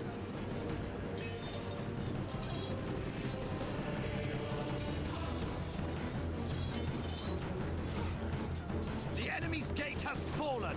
Onward to victory. Get in there.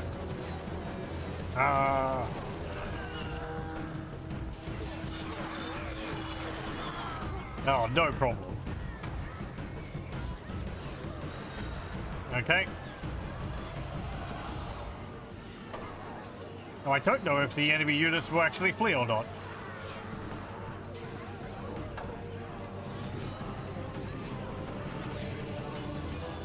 They might fight to the last man.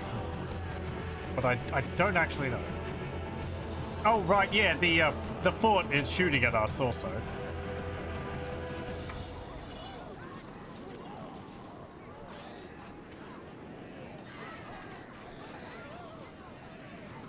Go on, attack the gate. Said attack the gate.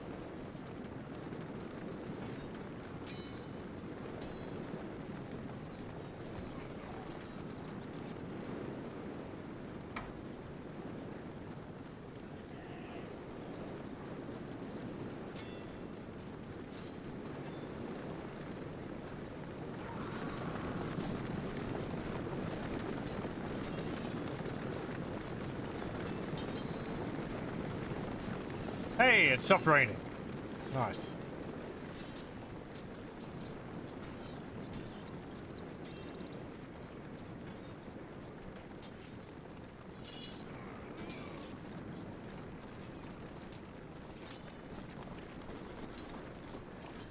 Okay, start shooting at them.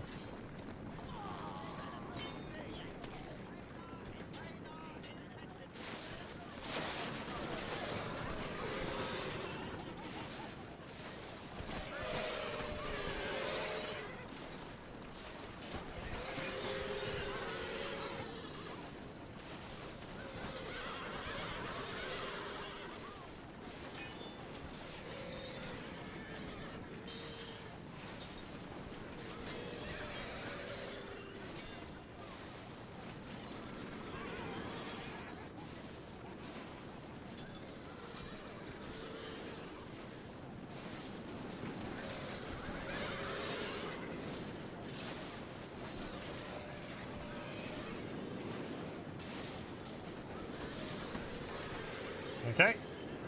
Shoot at the other cavalry for the moment.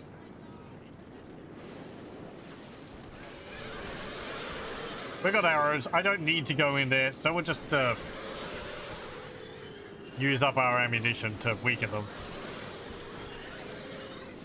You can see the AI going into loose formation there because they're under attack by archers.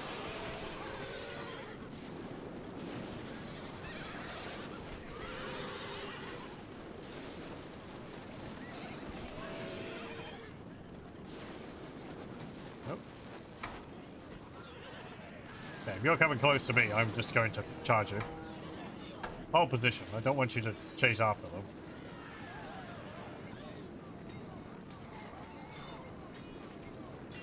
Hey, what are you doing? Said don't go after them.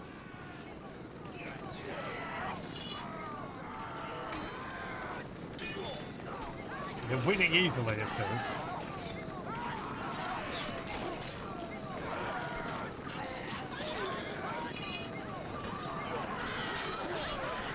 Yeah, very few of our units are actually attacking them, so... Pull back.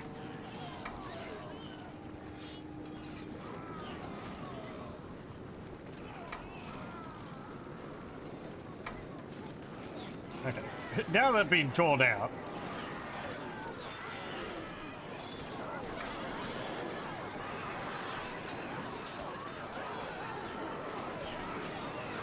Might not necessarily be helping. They're kind of carving through my guys.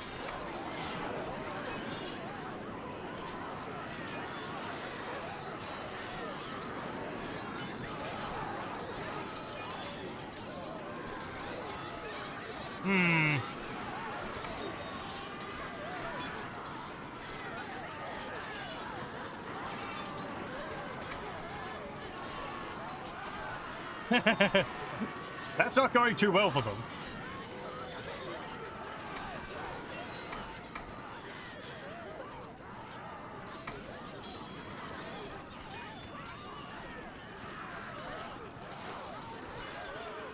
Try and kill a few of the cavalry. Yeah, we'll shoot it. We'll hurt our own guys in the process, but...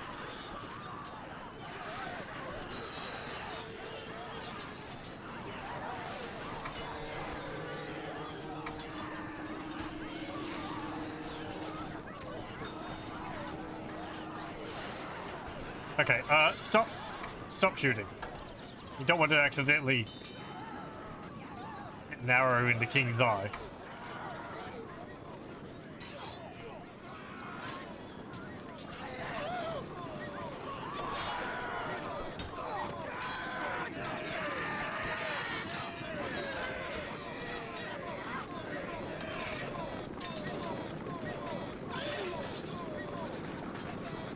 Poke, poke, poke, poke. The enemy general is dead. There we go. Unfortunately slain before the pox could kill him. Okay, very good.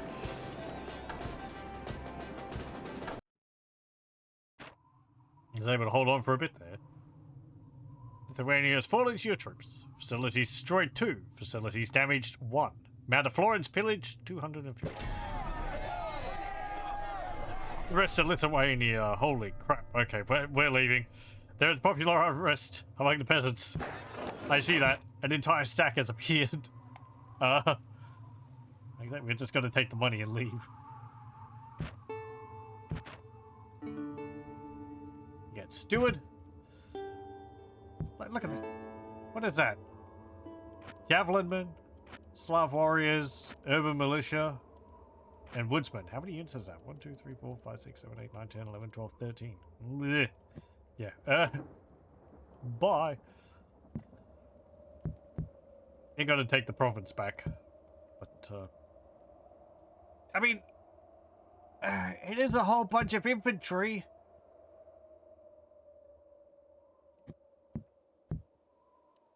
We've got javelins. These guys aren't really anti-cavalry, as we saw.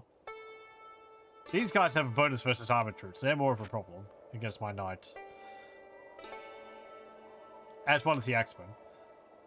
They've got low morale.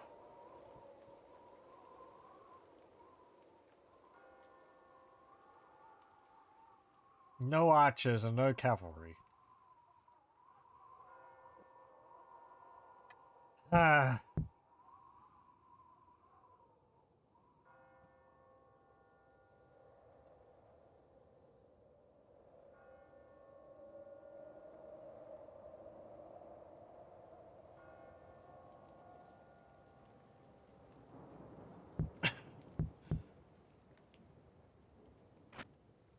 Loyalty's just really low there.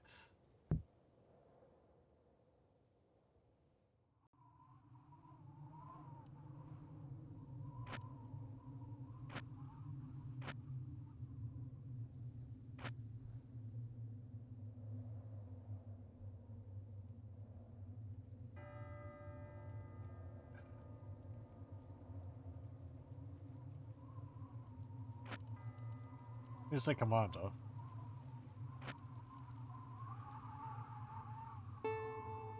Command of 2. I'd feel more confident with a few more infantry. So we gotta pull back for the moment.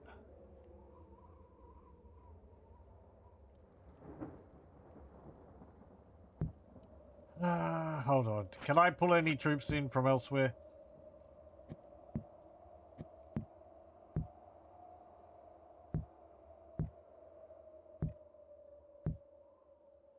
Maybe I can fight them off with my general?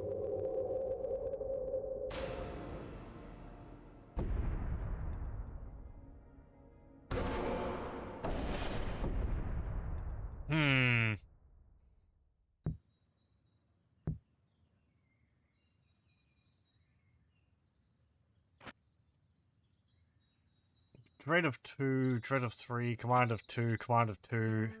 It's got higher acumen than me.